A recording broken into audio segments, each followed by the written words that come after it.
I'm sorry, you're not comfortable on the comfy side of the sofa? This is the one and only I Know What You Watched Last Week, the horror movie review show here on Heathen the Movie channel, one of our extracurricular activities when we're not doing Heathen the Movie stuff behind the scenes. Extracurricular. This is episode 58, and once again, like last week, we sat through 3 more modernish movies of differing quality. And just to put it out there so everyone knows, if there are any interruptions this week, or if you speed ahead, you will get 1 hour in the bad girl cage per. I didn't actually know we had a bad girl cage. But also, what happens to you if you interrupt me, which happens a lot? Well, this is my show, and you are the glamorous assistant, so nothing happens to me. I didn't sign up for that. What do we watch? We started the week with The Well. Then The Well from 2023. I just interrupted. Nothing will happen to me. Then, also, can I just say, sometimes I'm not interrupting, I'm trying to add to what you're saying. Well, so... I'll put it to the jury being me in my own head, whether there's an interruption or not. Then we watched Come True. Blech. And then we finished the week with my favourite genre, a shark movie. Sharky Sharks. Called Black Demon. I don't know if that was like scary or kind of sexual. Hey, you get it all on this channel. Yeah. So do you want to rank them? I know what mine are. Oh, so I'm going first, right? It's not going to affect me. Yeah. Rock bottom. And before I rank them, you just mentioned what we did watch. Apart from the shark movie, which we finished off the week with, there was rhyme and reason to the 2 selections. It's just that I didn't have the quota for it for the 3rd movie. So I'll let you know what the... And I insisted when you were like, oh, okay, we can watch this, or this for the 3rd film. And I was like, no, I've seen that there is a shark movie. I want to watch the shark movie. I want to see it. Well, we almost watched this other movie because it said, again, on Jeff's streaming service that it was from 2024, something like that. It turned out it's from like 1999. So you can't trust what you're getting. But anyway, in 3rd place for me, Come True, obviously. In 2nd place, Black Demon. And way up in 1st, The Well. I have an exactly the same. Yes. And there was 0 question whatsoever about Come True. And if you hadn't put that last as well, I would have been completely shocked. I was pretty sure as well how you'd rank the other 2, whereas for me... Yeah, I thought you might put Sharky top. Yeah, it did flip-flop, but I had to think, overall, what was actually probably more entertaining and better. And... No, you're not the only shark fan here, because just cut off of camera here, I've got my Sharky shorts on. I've got two pairs of Sharky shorts. Sharky shorts. Yeah, they all the money you've spent on them goes to shark conservation, so caring for the sharks. The man-eating sharks. Now, I know you said that apparently there's some cage I've never heard of, and if I we'll call it the shark cage, in your honour. Or jump too far ahead, I'll be putting it. But I have a request. Sounds like you want to be putting it. I have a request for Come True, which as bottom pick will be the first one we talk about. Yes. Can we keep this as brief as possible? Well, we've got to go through my notes no matter what. But you are correct. So, Come True. The reason this was on the list is because this and The Well, we'd previously seen movies where the people involved, producers, directors, whoever it may be, for this one it was producers. And we'd previously seen a movie called The Christmas Story, I think it was called, one where William Shatner plays a DJ. And it has those 4 intertwining stories. Okay. And that wasn't bad for exactly, a Christmas horror. that was a good movie. We'll be watching it again this Christmas. And so I looked up, right, what else have these people done? And not only have 3 of the producers produced A Christmas Story, I'll double check that's the actual title. There's also a guy involved who directed a movie called Splice with Adrian Brody. If you haven't seen that, which was pretty good, I thought. So I thought I'd give him another chance, but I actually I regret watching this film. I never regret watching a film, no matter normally how bad it is. But this was what they call it in the industry a wanky film. There was so many things about this film that just disgusted me. Yeah. Or angered me. Yeah, so if you want to get through it as quickly as possible, well, I'll run through what I've got and I'll let you just say. So we've got a girl called Sarah. I hated that actress. Our main character, Sarah, she wakes up on a slide outside in a playground. And then, to begin some of the wankiness, we have chapter 1. Yeah. The persona. Yeah? And the persona pretty much involves Sarah breaking in every morning and night to her house where she doesn't live. She just breaks in to make coffee and make sandwiches for school or whatever.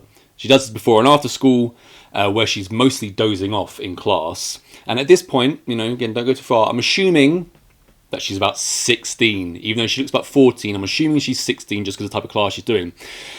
Then, after her first day in school, she's back to the sleepy slide so that we know that she's constantly sleeping on this slide. She clearly just doesn't get on with her mum. And she's also having a dream of a floating door and a man standing on a pillar. Now, were you intrigued at this opening? This is like the first 5 minutes. Also, we've also got multiple shots of her riding her bike, her push bike. And just being like this. Yeah. Oh my gosh. Okay. The most intriguing thing in this film was something that was just never touched upon and clearly was unimportant completely to the story except to make her want to sleep. It was the fact that, she and her mum had clearly fallen out so much to the extent that she will not see her mum. She will not sleep in a warm bed. She will not have access to a shower. Instead, she will use a sleeping bag and a slide at her local kids' playground. And I was like, what's going on here? What has happened? Why? I think you're supposed to just glean, really, aren't you? Okay, she hasn't got a good home life for some reason, but yeah, it's not really touched on. Once we get this, she goes into a coffee shop because, of course, she's sleeping outside. She's having a problem sleeping. She sees an advertisement on the wall which calls for people for a sleep study, which she then decides to sign up for. Hey. She has an interview. And at the interview, she's like, answer all the questions. Then she's told, maybe we'll get in contact with you, maybe we won't if you've made it. And to celebrate, she kind of goes and stays at her friend Zoe's house for the night and actually has a night in a warm house for once. That's the end of chapter 1. Wow. The persona. Good stuff.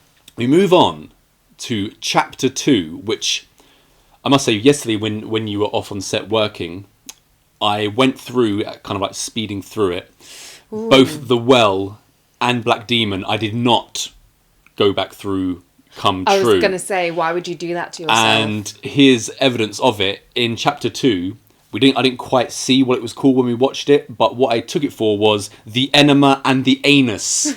Oh yeah, I remember that. Remember the enema and the anus? Yeah, the anima and animus. Is that what it actually was? Yeah, so it's meant to be like the female and the male. It's just like to piss down with rain. And the doors open out the back. So to begin the enema and the anus, it's Sarah, our main character. She gets accepted to the sleep study. Lucky her. Then we see her in a kind of space/sleep suit straight out of Tron. It was pretty sick. Looked comfy as well, didn't it? I think this movie is supposed to be based in the 80s. Really? I think it's supposed to have a time frame, yeah, and I'll get to that later on. There's this girl called Emma who also joins the sleep study. So we've got 2 girls. There are also 4 guys. And Sarah asked the question, why are there to the doctors? There are a bunch of doctors obviously going to oversee the sleep study. And Sarah asked one of the girl doctors, her name's Anita, why are there 2 of us and 4 guys? And she says something along the lines of, basically she can't tell them why or what they're doing and why they have the people that they've selected, which you think, because they said it out loud, might go somewhere, but it does anything not. They ever say go anywhere? Yeah, that's a good point. Yeah, I've written that for later on. So what we get now is just scenes of these people sleeping in bed for the first night. And these suits that they're wearing, by the way, with all the padding and stuff, it turns out that that's measuring all their like muscle tension and all of this your classic sleep study kind of result stuff. Yeah, so the doctors and interns, I've called them the interns, because you've got like an older doctor guy. Remember him? Yeah, I do. But there's no reason for him to be an older doctor guy because he doesn't do anything in the movie. And you've got a bunch of younger doctors. They get quite excited after the first night of watching these people sleep. So we had the first night now. It's the next day, and we've got Sarah in the library, and she seems to be being stalked by a bearded Harry Potter lookalike. He looked so much like Harry Potter. Yeah. Yeah, Harry Potter with a beard who's about 30 years old. Back for the second night. Sarah's there. Emily is not. She's asking, where's Emily? The doctors tell her, well, people drop out of these kind of things all the time, or maybe she's just late. Again, they're saying this kind of stuff out loud. Where's Emily? Where is she? It doesn't have anything to do with the story, right? Mm-mm. So then we get more repetitiveness. The same dreams are being shown. There was also a bit where our main girl is at school and, you know, she's kind of half falling asleep or something, and there's a couple of girls at desks further behind her. But they're not even really picking on her. They start giggling when she, like, wakes up from sleeping. You don't even know that it's about her. And she literally, like, with the most venom I've ever seen, goes like, fuck you. I was like, whoa. That's an overreaction, if you ask me. Like, chill. Maybe she's cranky from lack of sleep on the slide and stuff like this. So, you know, you get cranky. I was like, I do not like this girl whatsoever. And she also says mean stuff later to someone else, but we haven't gotten there yet. She's mean. Oh, you're about to skip ahead then. You thought about the cage then, didn't you, for a second? I don't want to be locked in that. Doesn't sound comfy. When we're on this second night now, I mentioned at the beginning that when we have the opening of Sarah, we see her having the vision of the dream of the door in black and white, and kind of that the camera is roving through, and it always ends up in this guy standing on a pillar. We had this again on the second night. We had it on the first night as well. The dream always ends with this shadowy figure in the background. She wakes up from this, and now Anita and one of the guy doctors takes her to a secluded room. There's a table, and they're discussing kind of like what is going on. It's like the post-experiment questions they do every morning. So they're showing her images from her dream in black and white. Not that she's aware that they're from her dreams. No. But I should also just quickly mention that before she gets to the second night, after she has been partly spoken to somewhat by Harry Potter guy in the library, she goes to the cinema with her friend. And who's in the cinema as well? Harry Potter guy. And as she leaves the cinema, she sees Harry Potter guy leaving as well. The Harry Potter guy's name is Riff, by the way. But I'll just call him Harry Potter guy. As they're leaving and going in separate directions, Sarah's saying to her friend, oh, I don't want to talk to him right now. Not because she's like scared of him or something like this, but she's crushing hard on him. Well, you know, he would be scared of Harry Potter. He's like 30. She's between 14 and 16 years old. But she goes, like, I haven't got time to talk right now. So she walks away. She is a teenager who loves coffee, though. Yeah. She's always drinking coffee. Back to the room, they keep showing... The doctors are now... Sarah has brought up again, where is Emily? And the doctors say to her something along the lines of, don't worry, there will be a replacement for Emily if she doesn't show up. So once again you're thinking, a replacement for Emily? What have they done to Emily? What's happened to Emily? Something nefarious, clearly. We'll never know because it's never mentioned again. So there's absolutely no point in even mentioning Emily at any fork in the road part of this movie. So at one point now, they now show her a picture of the shadowy guy from her dream on a printed out bit of paper, and Sarah starts to freak out. She's really freaking out. So the younger doctors have to go and get the person who's been overseeing this experiment. And who is it? It's bearded Harry Potter. It's beardy Harry Potter. And when this is revealed, after Sarah's calmed down, she's having a conversation with Riff/bearded Harry Potter. And she's like, have you been stalking me? He's like, no, I wasn't stalking you. I promise. And she goes, I bet you were. You were stalking me, and then you were going to use your nerd charm on me. Yeah. She has very, very high, expectations of what people want from her. She's like, well, clearly you want this. You want all this. Yeah. She then runs away like the 14, 16-year-old girl that she is. She goes to that girl Zoe's house, who she's been to the cinema with and who she stayed the night with. But there's no one in at Zoe's house. So she decides to go back to the clinic. She sees Riff again and she's like, look, you need to tell me... Well, actually, she says first... Was that an interruption? That's 1 hour. She jumps out from like her little hiding spot by the by the experiment building, and she's like, "Hey, nerd." Yeah, it's more of the aggro. Oh my god, she is so annoying. Hey, nerd. Don't use your nerd charm on me. So she has the nerve to be like, "Fuck you," to some girls laughing because she fell asleep in class, but she can call a scientist a nerd. So she's also a bully. She is a bully. Yeah, so she says, look, Riff, Harry, Mr. Potter, if you don't tell me what's going on here, I am going to leave this experiment, and I know that you've already got at least 2 nights of footage of me sleeping, which was riveting, by the way. She was also, for some reason, getting, like, scared of stuff as the study goes on. I'll allow that one as a non-interruption. It's kind of implied as well that her friend, when, as you said, she went to her house and she wasn't there to answer. Zoe. It's implied that Zoe has kind of gone the same way as Emily. Yeah. But no. Supposedly. Supposedly, yeah. So Riff, he's kind of like, he relents and he says, because of Sarah's threats to leave, okay, I'll show you, but you absolutely cannot tell anybody because it's top secret and I will get in trouble, possibly even fired, thrown the hell out of here. And so we now have him telling her that Berkeley College has decoded images in the minds of people as moving images, something like this is what I recall. Basically, there's a net that they put over your head, and with that, they have the ability to see what you are seeing. Whether it's just, here, I would be seeing the camera, or when you're dreaming, it can see what you're dreaming. Yeah, we've now got Riff showing her these dreams, so that she is being shown a dream of one of the 4 guys that is in the same experiment as her. And essentially, it's just a kaleidoscopic image, isn't it? It's a kaleidoscopic image in black and white. And then it goes into something similar to what she's been dreaming about.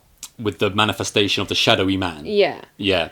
Which, again, we're thinking, who is this shadow man? Are we going to find out? Let's see. Because we're now at chapter 3. We've now finished with the enema and the anus. Chapter 3. Chapter 3 is not cock and balls. It is the shadow. So the shadow, it opens with, can you believe it?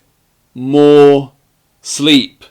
More sleep and more shadow figures in the dreams. More doors. More black and white. So we're at chapter 3.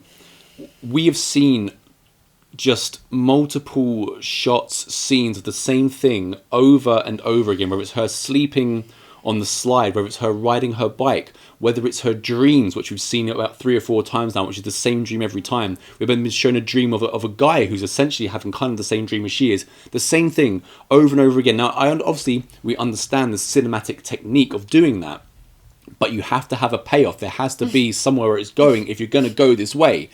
It doesn't go anywhere. I also think to myself, in Heathen, there are no repetitive scenes. There's nothing that's like, oh, we come back to this and watch it again. Because essentially, really, unless you've got a really good idea, it's just a way to waste time, to fill the runtime. There was actually a few things in the dreams, because they're not identical. It's not like they filmed the dream once and then they play it again and again. But it's the same themes throughout all of them. And there were parts of it where I was like, oh, this is like if someone really untalented tried to make a certain thing of Heathen. And I was like, this could have been sick. Like, there were moments in the dream where they had like grey walls going down with bodies kind of half in and half out of the walls. Thunderstorms going on in the background here. They had bodies that were sort of weirdly shaped, like hanging from the ceilings. Yep. And, things like this, which even saying it out loud, you're like, oh, that sounds intriguing. But they just did it so badly. I'm going to have to go to the jury and wonder if I'm going to have to penalise you for saying something quite similar to what I'm going to say later on about those dreams, yeah. That might get you half an hour in the cage. I've got 1.5 hours now, currently. You are correct, because when it opened and we saw the dream, I was like, oh, this isn't so bad. Not so bad in the first 5 minutes. That's a reasonably interesting kind of nightmare scenario. But after I've seen it once, I don't need to see it another 30 times within the next however long. So after this now sleep study, Sarah wakes violently and she pulls off the net thing off of her face, and she has an injury to her eye, which once again goes nowhere, right? So after her eyes bleeding, she then kind of runs away again. And Riff/Harry Potter goes after her. Where is she going, you might ask? Well, she is going to the club where Zoe seems to either spend her time or work, which or also makes you like question. this. I think in the States you have to be 21 or over to be working in a club. Yeah. Right. So, how old is our main Unless girl it's like again? a youth club. I don't think it is. And she knows the bouncer, so the bouncer just lets her in. Which again, I'm like, so are you telling me that this 15-year-old girl is supposed to be over 21? She gets into the club though, and I'll say Riff is going after her. But while she's run away and while Riff has now left the laboratory, Riff isn't supposed to leave, because if the older scientist we briefly mentioned, who isn't really anything to do with the story, if he finds out, kind of everyone's going to be in trouble, because they're not supposed to be doing what they're doing at some points, right? Yeah, something like this. So while she's at the club and Riff's left, the older guy and the other scientists, they're watching the dreams, and we see more of a manifestation of the shadow guy coming, and they're watching the screens, and the older guy's like, where is Riff? This is everything he's been working towards. He needs to see this. So once again, we're thinking this now must finally be leading up to some this shadow figure, because the way this older gentleman has been speaking about it, we're going to get really at the crux of things. Is this the point where we get a technical fault and one of the younger guys has to go in? So at this point, we've got a room with two of the men who are doing the sleep study, and the shadow thing that was in their dreams, it now changes from sort of the screens that the scientists are watching, changes from being more of a dreamscape scenario, and they're now apparently opening their eyes in the real world laboratory room that they're sleeping in, and yet they still see a shadow man. Yeah, he's still there. Yeah, and then something starts going technically wrong, so one of the younger guys has to go in and fiddle about with the connections or whatever. He has to go into the room where he's been watching, the room where this shadow man looks like he actually is. So again, we're thinking, oh my god, when the scientist finally goes into the room where the shadow man is, something's bound to happen. Is it going to be attacked? Is Emily going to show up? Something like this. Zoe? Yeah. Yeah, Zozo, but Zozo's at the club. Because now we're back at the club in real time between the two, the lab and the club. And we've only been in the club for 30 seconds, 45 seconds, 1 minute. Zoe's managed to walk the length of the club, find herself in the toilet, passes out or throws up or something. Riff goes in there, and like the hero he is, walks into the toilet and carries her back out of the club. Yeah. What was that? I don't know. Yeah. And he takes her to his place. Well, no, because now... Is that jumping ahead? That's out of chapter 3. I'll let you off that one. Out of chapter 3, The Shadow, we're now into the final chapter, chapter 4, The Self. Yes, The Self. And there's another dreamscape opening. And once again, it ends with the man standing on the pillar. Yes. Has it been mentioned at some point during this that... Because it obviously seems, even though there's the older scientist guy who seems to be the in-charge boss man, but as he mentioned, Riff, Harry Potter dude, is like the reason they're doing this sleep study thing, because he was like, oh, it's the shadow figure that everyone sees, everyone knows about this. I was like, do we? Is this something everyone dreams of? I don't think so. But I was like, if it is in the movie, at least tell me more. Tell me more. Let's go somewhere with this. Let's go somewhere with something. So now, after we've seen this opening of The Self with another black and white, samey nightmare/dream, and Sarah is looking into the dream machine. Dream machine. Is there a band called that? Because that would be a good one. No. Maybe. So, yeah, this bit... She wakes up at his apartment after he's rescued her from the club toilet, where she shouldn't be because she's underage. And she wakes up and finds that... we don't know her age yet. We don't know, but I'm assuming. I mean, she can't be over 21, surely. Anyway, she wakes up and she wanders around his apartment and finds him asleep, strapped into his bed with the net cap on his head. Yeah. So then she's like, oh, let me follow these cables. Apparently the science hasn't gone far enough to make it wireless, by the way. That's what I'm saying. It's supposed to be the 80s. Yeah. So she follows the cables and takes off a dust cover, and lo and behold, she can see what he is dreaming. And we get, like, some synthy pop with a breathy female voice singing whilst he has a dream of having fangs and having sex with her. It's minimal, airy synth wave. Yeah, and so she's like looking at what he's dreaming of, which is her. She's all looking into the dream machine while his music plays. Now, so weird. Once this is happening, I've written at this point, they could have made some, awesome creepy dreams with an unsettling score.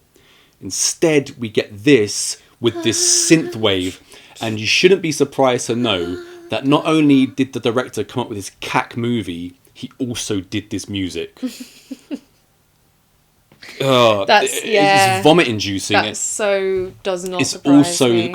it's the easiest type of music to make. Oh, it's just the simplest type of music to make. It's an awful choice if you're trying to sell a horror movie.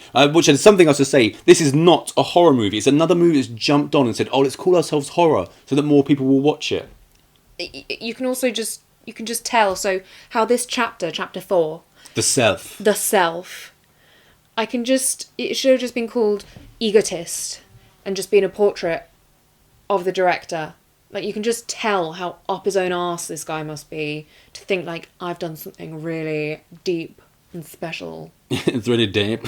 And nothing was answered. Yeah, the wanky music really... It was terrible. It does go well with the dreamscape, which tells you everything about the dreams as well. I mean, they're like snogging, and then they both suddenly have fangs, like some Twilight movie. It was so weird. Yeah. And it does start to get I think Shadow Man starts appearing in his... Yeah, so she has to now go and wake him up and kind of save him from Shadow Man manifesting in real life. So she does that. And we are now at the cafe. Sarah's now at a cafe with Riff. Yeah. Harry Potter guy. And she asks, she's already been at his house. I don't know why they've left now and gone. Maybe it's to get away from the Shadow Man. And he has no food in his house. They're at a coffee shop, and she asks him halfway through the coffee date, "Can I sleep on your couch?" To which he agrees. We are then quickly in Riff's car, where he's driving her to his flat. And pretty much the scene is just this. How old are you? Are you 18? Yes, I'm 18. That's a bit pervy, isn't it? So you got to wonder then, he doesn't know her age. We've said that she looks about 14, 16 at most. He's been stalking her somewhat and clearly fancies her, but doesn't know her age. Then the director has to be like, oh, look, we better say out loud that she's 18. Let's just show this. And then it goes to his bedroom with slow-mo bearded Harry Potter having sex with this childlike looking character. That really was horrific. What the fuck was that? Sex scene I've ever witnessed. Yeah, it was a disgraceful sex scene. It went on again. I think it had that synth crap. It did. Yeah, it did. And it went on, and you just see I think they're actually on a sofa or something, because they're like kind of upright, and you just see his like naked back like pounding away, and it's.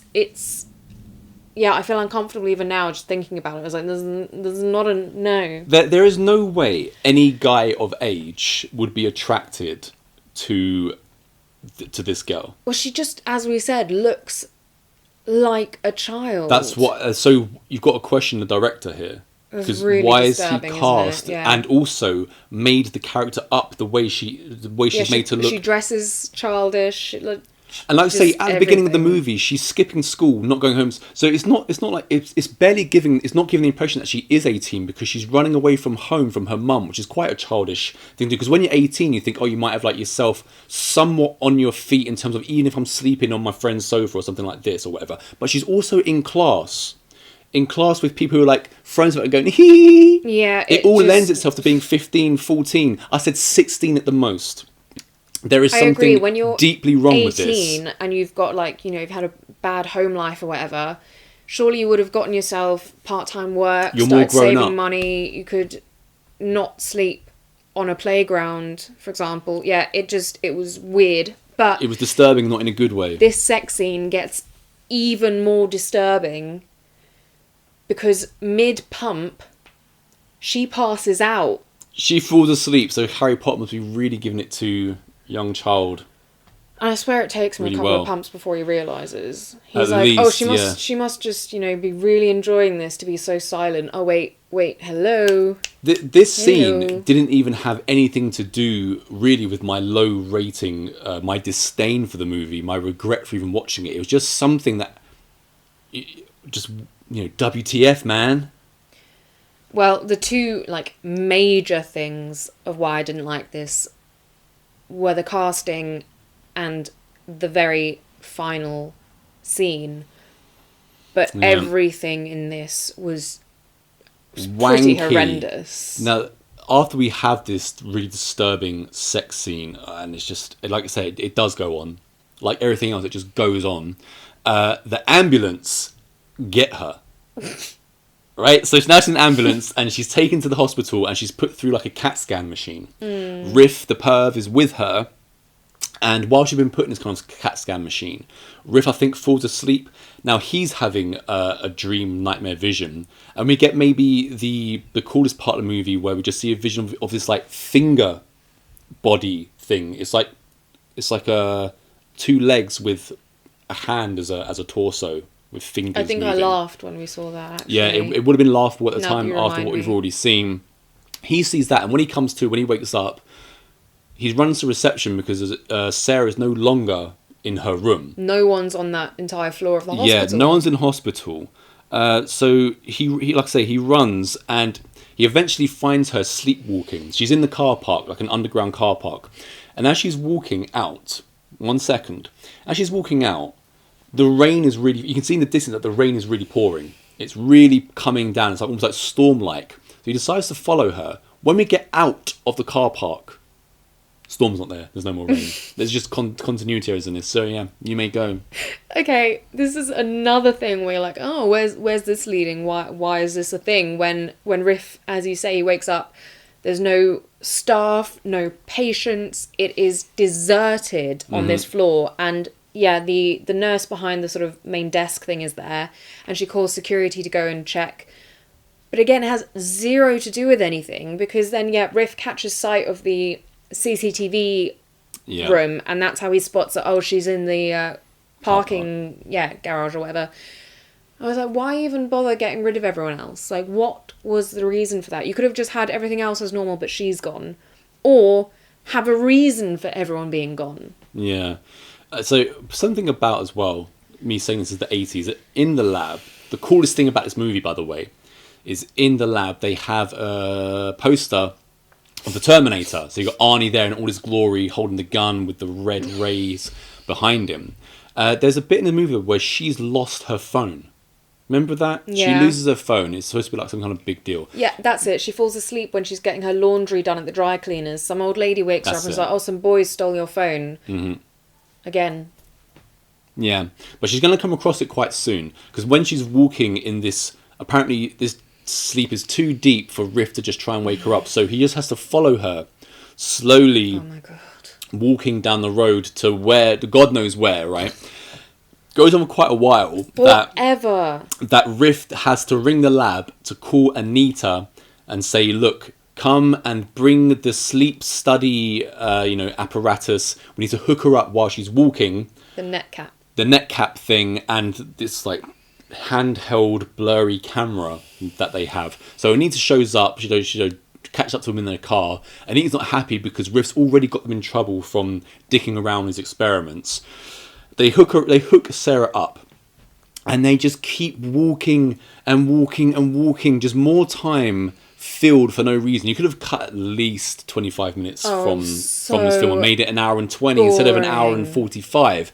It's boring, and they eventually end up in like a wooded area, and they're checking the images of what's going through Sarah's mind where they're walking, and they find a bunch of like Yeah, Walking Forever. Yeah, you go. Yeah, I think the theory that Riff was working on was, oh, you can't wake someone who's, sleepwalking. That's dangerous. But if her nightmare progresses to the point where she's in real danger in her dream, she will either naturally wake up, or we can at that point wake her up and it'll be fine. Yeah, after this long walk, they finally get to the wooded area, and on the screen shows up a bunch of these shadowy people kind of hiding in the woods. And again, at this point, I know it's towards the end of the movie, I'm thinking maybe something's going to happen now.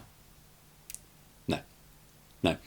Instead, she ends up kind of like waking up. Sarah wakes up, and when she wakes up, one of them has like found her phone in the field or something like this. Yeah, so her phone started pinging or something in the grass, and Riff picks it up, and at the same time I think she wakes up. Again, I was like, is there some connection between him finding her phone and her waking up? I don't know. Maybe there was supposed to be. It's not clear. Yeah, and when she finally wakes up and she realises that all of these shadow men are around her, they start, really picking up the pace and trying to run out of the wooded area. As they do, though, boom! Riff's pulled back in the darkness, and then boom, Anita is also pulled back into the darkness, and it's just Sarah. We see her just running off in the distance now with her phone. We cut now to what is essentially the end, the final scene. And Sarah, now we know that she's 18, we're allowed to wake her up naked, because we know that she's not 14 anymore, so we can see this naked thing.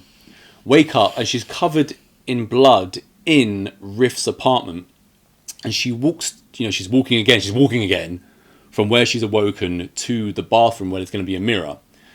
She goes and looks in the mirror, opens her mouth, and she has a set of fangs. You heard me correctly. Vampire, Dracula, Nosferatu fangs. And she's like...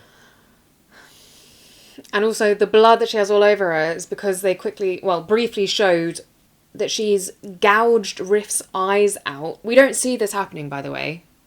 We don't get to see that gore. We just see that she's done it and she's covered in his blood. I'm assuming whilst they were having sex is what they're sort of insinuating, because she's naked. But yeah, she's in the bathroom. She sees her fangs. Her phone pings. Yeah, so her phone pings and the message reads, if you're reading this, you've been in a coma for almost 20 years. Oh, what? So the whole thing was a fucking dream? We are trying a new technique. We don't know where this message will end up in your dream. Please wake up. Like that's supposed to mean anything. Like, oh, we've read this message on our phone now, and now it all makes complete sense. Now, it might be the thing of, people will say, oh no, the whole thing was just her in the coma dreaming. Well, who gives a fuck then? Secondly, that is such a cop-out. That's just someone who has no ideas, no writing skills. Thirdly, what have the fangs got to do with anything, even if she was in a coma or not? He just really likes Twilight. So are you telling me that she's a vampire? Is she a vampire then? I've got to assume that she's a vampire in a coma. I had two major things with this being the finale of this film.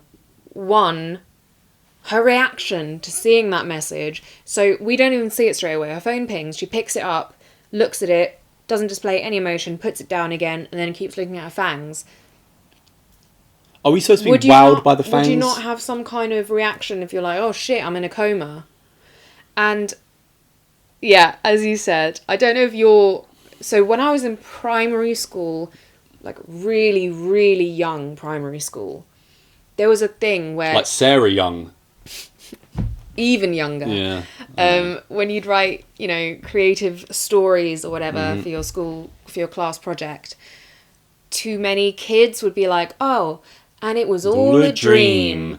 And to the point where our teacher literally had to ban us from doing that. And so the fact that this wanker who's so up his own arse has been like, oh, the animus and the self, and then it's like, oh, it was a dream. I think it was the anima and the anus.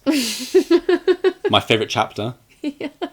Title, anyway. Yeah. What a load of bollocks. This really was. I loathe this type of movie. And having the somewhat alternative music and alternative casting, doesn't make your film worthy. It just adds to the wanky feel of your film. I mean, paedophile, bearded 30-year-old Harry Potter having sex with faux 14-year-old girl, something is really off here.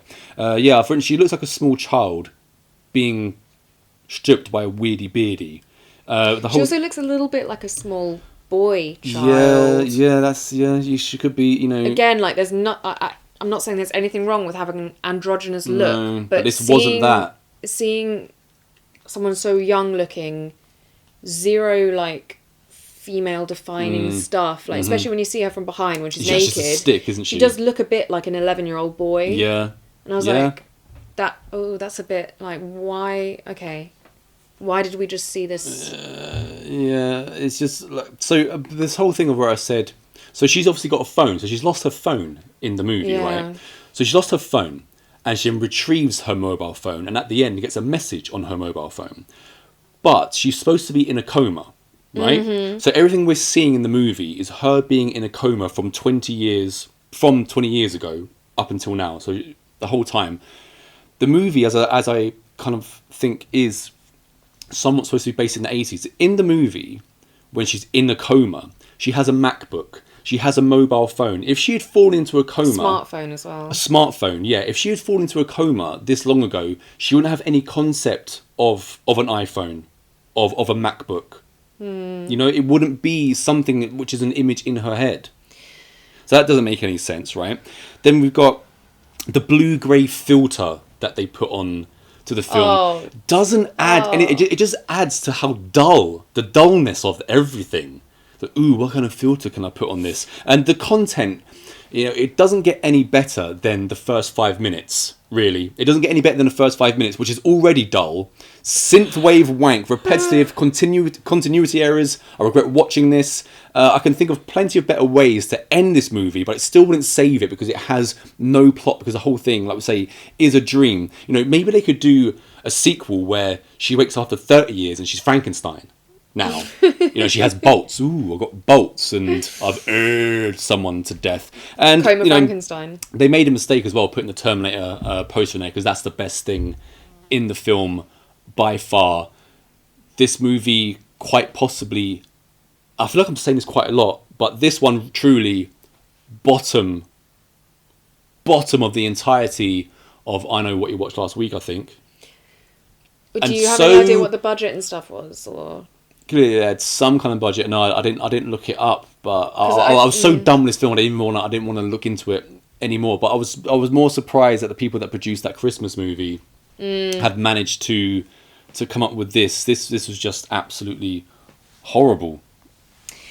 Yeah, regret watching it. Moving on to a much, much better film. Yeah, I just want to check what that Christmas film was called. Somehow, again, look at the score that the critics have given Come True. 68. Yeah, and people seem to... but it's probably all kind of fake reviews like we normally get. I love this. No, it's like have you seen that film White Chicks? Yeah. And there's like a fashion show, and the two biatches do a Carrie style thing where they splash red paint onto the two main characters. And first everyone's like horrified, and then one guy stands up and he's like, so inventive, so unique, so brilliant. That's what I imagine that anyone who gave this a good score was like. And it was called A Christmas Horror Story, the one that they came up with from 2015, which was far better than this year. So let's move on, please, to Black a Demon, which opens with, you know, kind of prologue thing, which goes something a little like this. Ooh. In Latino. For hundreds of years, fishermen have shared tales of a mythical shark off the Baja coast, one of godlike proportions, driving men to the brink of insanity with visions of death. To my people, it is known by the name El Demonio Negro. Yeah, and a legend says it only appears when summoned. Yeah. I kind of loved this movie. I wouldn't go into love, it's not a good film on like any level, but it's not a bad shark movie enjoyed though. It. It's not a bad shark movie. There's so many little things I enjoyed. I wasn't. I don't regret watching this film. I liked watching it with you as well, because there was something you said close to the end that made me really laugh, which I will bring up when we kind of get there. Yeah, so we open after that with a bit of Latino trap. Way better than Sin. While the credits roll, some Latino trap. And we have a guy called Nacho and his mate. And it's nighttime and they're close to an oil rig. And Nacho can't stop like cracking jokes and stuff either, Nacho seems like he's the man, he's holding court. But his mate has to go and do some work, scuba diving at nighttime. Yeah, why was it at nighttime? They had to be stealth about it. I mean, you're the one that loves this movie. Yeah, so. Well, actually, now that I think about it, there might have still people been living on the oil rig. And the guy with Nacho, he has to dive down and attach some delayed time explosives. And while he's down there, he gets surrounded by CGI marine life. Like all kinds of different fishes, even like octopus type fishes as well. You can tell it's absolutely CGI, but it just looks so funny that it's kind of enjoyable. So after this, Nacho's mate is dead, and I'm pretty sure as he's looking down into the water, Nacho gets got as well, but we don't quite see by what. I wonder what it could be. It's the end of Nacho, end of his mate. We are now into kind of, we'll just call it real-time present day, and we've got a family driving to Baja, and the dad is the leader. Yeah, Josh Lucas, I think his name is. I have to look it up now, so you have to keep talking while I look it up. Yeah, so you recognise this actor from American Psycho, right? Which is a great movie, and I don't remember any performances in that being subpar. However, his performance in this... Yeah, Josh Lucas as Paul. Let's just say it's questionable. That was also, again, part of what I enjoyed. Yeah, I was like, this is not a good performance. Yeah, exactly, yeah. Especially when people start raising their voices in this film. Oh, God. Yeah, so we got the dad, Paul, and then he's got his Latina wife, who's like the rock. So he's the leader, she's his rock. He's got a smart mouth young son, who seems like quite intelligent. And then we've also got the more sensible, uninterested, kind of like 14-year-old teenage girl sister. God, this is so boring. Do you enjoy the family dynamic? It was really annoying in the first, instance. But to be fair, the whole annoying aspect of each of their characters kind of mellowed out a bit when they all got further into the danger of everything. When we're finding out the personalities of our 4 individuals from the family here, and they're driving, they get to the part of town we're supposed to be, and they get out of their car, but their hotel is shut, and the town is abandoned. Yeah. So what happens is Paul sees a man scaling a fish. He's like, "Do you speak English? Do you speak English? English?" He doesn't talk at all. Pendejo. This Paul guy is such an idiot. First of all, his wife is like, "Oh, what room did you book?" He's like, "Oh, I didn't book it. There'll be space." The hotel isn't even running anymore. I thought it's boarded up as well, pretty much. Then, as you say, he approaches this guy and is like, "Do you speak English? Do you speak English?" When it turns out 2 seconds later that his wife speaks fluent Spanish. Yeah, and we find that out. Once he can't get the attention of the guy who's scaling a fish, he goes and asks a random question to El Rey. I was getting serious, like a moody human Puss in Boots vibes from this character. El Rey tells him, "You a long way from home, gringo." So he's a bit standoffish. And then El Rey also asks him, "Are you oil man?" Which is like, "Yeah, I work for Nixon Oil. We practically built this place." And El Rey is all like, "Look around, pendejo. What have you built?"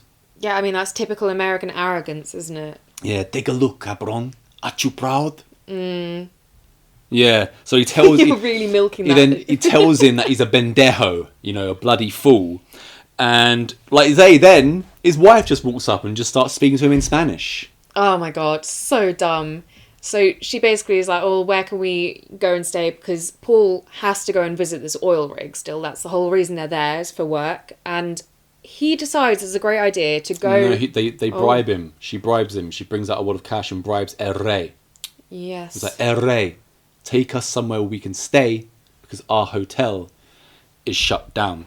And as he takes the bribe, big wad of cash. Yeah, he's got his cronies next to him as well. And he's like, "Okay, I'll take you somewhere." And as he's walking though, they walk past this shrine in town, and he puts the big wad of cash As an offering. On the shrine. And as they're all about to walk away, the young kid of the family sees them do this, and he walks over there and decides to put a Snickers bar on it. Well, he does, yeah, but he actually doesn't just put a Snickers bar there. He exchanges something, because there's all these little, like... Figurine things. Yeah, figurine things. And he's like, oh, I fancy that one. It looks a bit like a pony or something, I'm assuming, is what's going in his head. So he puts the Snickers there instead. Yeah. And he also gifts...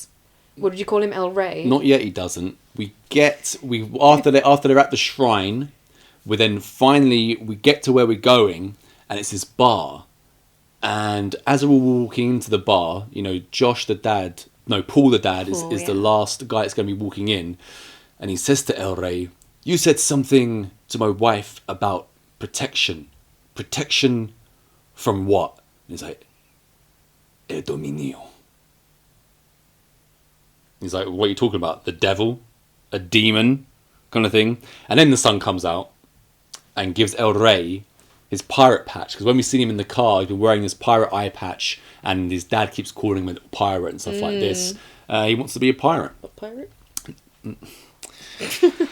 That's another half an hour in the cage for filth. Right, so we then walk into the bar. El Rey walks off. He doesn't seem to be too touched by the patch that he's been given by the son, but Daddy Paul is quite proud of his son. He's like, I can't believe you gave away your pirate patch. That's real big of you. I think he is touched, but he's just so grizzled, and he's such a manly man that he can't show anything. But deep down, he's too concerned about El Dominio. Right, that was sweet. When they get into the bar, there is a beautiful view. A stunning view. Yeah, beautiful blue ocean. It's one of my favourite things about shark movies. Yeah, that is very true, yeah. But quickly though, Daddy Paul gets a phone call from Nixon Oil, and he's got to go. He has to leave, and he's kind of like telling his family, look, I've got to go. And like, you sure you want to leave us here? Because we just got here. We've already bumped into El Rey and Scaly Fish Guy, who haven't been too accommodating. And he's like, well, I'll only be gone for X amount of time. I'll be back before you know it. And he flashes some more cash as well. Yeah, he pays the bartender to look after his family. The bartender who's only known for one drink order. Like, get me not 4 beers. That wouldn't be right for the 2 kids. But give me 4 drinks. And now you can look after my family. So he sets off for the rig. And as he's going to shore, he walks past like a security guard warden's, not tower, but building or whatever. He's like, hey, hola, I need to go to the rig. Can you tell the rig people that I'm on my way? He's like, sure, senor. And he's like, gracias, gracias. And he walks down to the boat. As he's walking down to the boat, the security guard, he's got a photo of Paul. And with a little love heart. No, I made that. No, he's like, this is the guy. And he's like, he's about to go and pretend to radio into the rig, but he's like, psych. What does this mean? Puts it down, and now Paul is now on the boat, and the guy who's ferrying him across, he's asking him these questions like, Paul's like, what the hell happened here? Where's all the buildings? Where is everybody? Once again, what is it? It's the black demon, he tells him. It's the demon that's done on this. And once again, Paul's like, the demon? What are you talking about? Mm-hmm. Yeah, and the boatman only takes him halfway to the rig. Paul again is like, what the hell are you talking about? Why are you only taking me this far? He says, it's because of bad vibes, senor. He's like, bad vibes? Like, yeah, but don't worry, there's this little motorboat thing here, which you can just get yourself the rest of the way. So off he goes. But while he's gone... Oh yeah, he's also the boatman also turns down the offer of more cash to take him the whole way. Anywhere closer under to that no rig. circumstances is he going to the rig because of black demon, which is ravaging this town. Now we're back at the bar. What happens? We are. Well, before the actual major incidents here, I want to bring something up because this will have relevance the further into this discussion we go. So this little boy that we mentioned, at the son, yeah. At the back of the car when we first met the family, he was doing like some sort of question answer. What's the word? There's a... Yeah. Well, question answer. No. Well, anyway. So now, when they're at the bar... Quiz. Yeah, like a quiz, I guess. He's got his little iPad out and he's looking up more stuff about local legends. And I think he's looking up because of the shrine where he left his Snickers. Mm-hmm. And this is the first we hear about Tlaloc. Tlaloc. Which he can't pronounce, but yeah. Do you think a Snickers is a good offering to a god type, deity? Depends if he's got a sweet tooth. Do gods like Snickers? I mean, I like Snickers. I'm not a god, but... Goddess? Yeah. But I'm sure you prefer the wad of cash to the Snickers. But it's not a question. You get wad of cash and Snickers. What I do lose is a mini little, like, wooden horse type thing. Is that a fair trade? Snickers for a little mini horse? Right now, I'm going to say yes. Right, okay. Yeah. Yeah. So, once again, I ask you, what happens at the bar now that Big Daddy Paul has left? Yeah, smart idea, leaving your women folk and little boy... In the middle of nowhere, Mexico. In the middle of nowhere, run down, where everyone's on hard times. So yeah, a group of locals turn up for their daily drink, I imagine. And they look over and they see this relatively attractive lady and her young teenage daughter. And they go over there and they start... He's like, watch this. Touching the daughter. Mama's not happy, of course. She goes, Mama Bear. Bottles him. She's pretty badass. Yeah, she takes one of the beer bottles, bottles him, and then she's like threatening them with the cut off bottle. And she also has a little go at the bartender. She's like, "This is what my husband paid you for?" And just like, fair enough. I should begin. Did you enjoy the family dynamic? Do you enjoy the family in peril angle? Yeah. Yeah? Yeah. Okay. I mean, we have to get them out to the oil rig somehow, don't we? Because in response to this, they're like, well, we need male protection. Let's go find Paul, daddy, husband, Paul. He's on the oil rig, so we need to get to the oil rig. They go down to this mini harbour type thing. I just call it the shore. A different local on his little dinghy. And he kind of, gauges the situation. He sees the bad boys coming behind and his family like, we need to go. And he takes a bit of money. Yeah. And he takes them. But this guy is different to the one who ferried Paul because he actually takes them all the way. Maybe because this time it's not a single man, it's a woman with her 2 young children, so maybe it feels like, okay, I've got to do this. Maybe. Yeah, so once they've run away and they've got onto this boat, in the meantime, Paul gets to the rig. And when he gets to the rig, once again, much like the town, it's empty and abandoned. It's just floating like a ghost of the sea. This was so dumb as well. Yeah, but then a paranoid pair come out of the rig with some machetes. Why? They're like, who are you? And they've got their machetes, like you say. And he's like, oh, yeah. Whoa. And then they're like, who else is with you? And he's like, no, it's just me. Nobody. And so they eventually put their weapons down. But even now, I'm like, why were they doing that?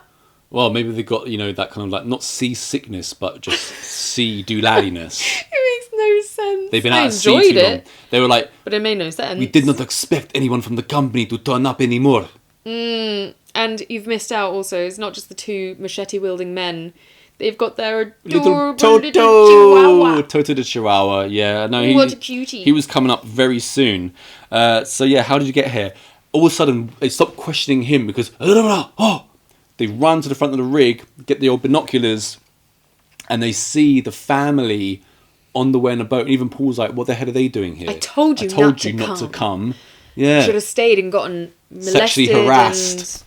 And beaten up and possibly killed. I mean, yeah. Once the family pull into the rig, as the girl's getting off, she falls in to the limb-infested water. I did enjoy the limb-infested water. Yeah, so this must be because, they were like, oh, the demon shark thing makes you see visions that make you crazy. So that must have been the visions. It's not your regular shark. No, This is the demon shark. Because there aren't actually any limbs floating about in the water. This is just something that she sees, and someone else sees it later on as well. But yeah, she gets fished out. And we see the guy who ferried them over here, we see him going back on his way. Are we certain there definitely wasn't any limbs in there? So it was all a vision, was it? It was a vision, yeah. So it was all the party tricks of the demon, yeah. the demon shark, right, okay. Demon tricks. Either way, I liked it. Yeah, it was good. It was nice good. And gory. Lots of body parts. They managed to fish her out yeah. of the water. She's also covered in oil as well, because, right by a rig.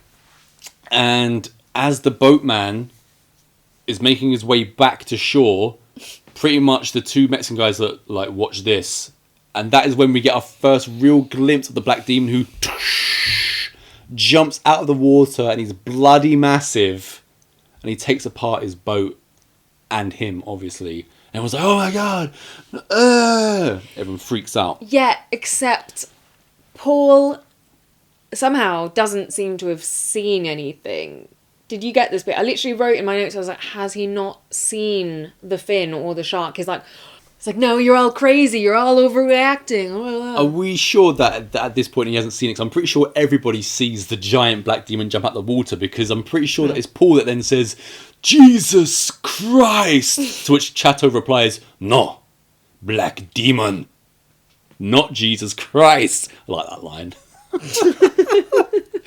So the couple of guys in the rig, Chateau and his mate Junior, plus Toto the Chihuahua, they're filling in Paul about what's going on, and said the black demon, he keeps bashing into the rig, doesn't he? Because the black demon's here for a reason, not just here to feast on humans. Yeah. He's been summoned because the oil is wrecking the sea and the sea life, and wrecking the town. So he is here to do God's work. And again, nature's work. We have them saying that this is not just, a regular shark. This has like a demonic thing to it, a godlike thing to it. And again, little boy is like, oh, Tlaloc. And Junior is he's like... He's not Oliver. Junior's like, Tlaloc. Like, he's like trying to get him to pronounce it right. It goes off of a... Tlaloc. Tlaloc.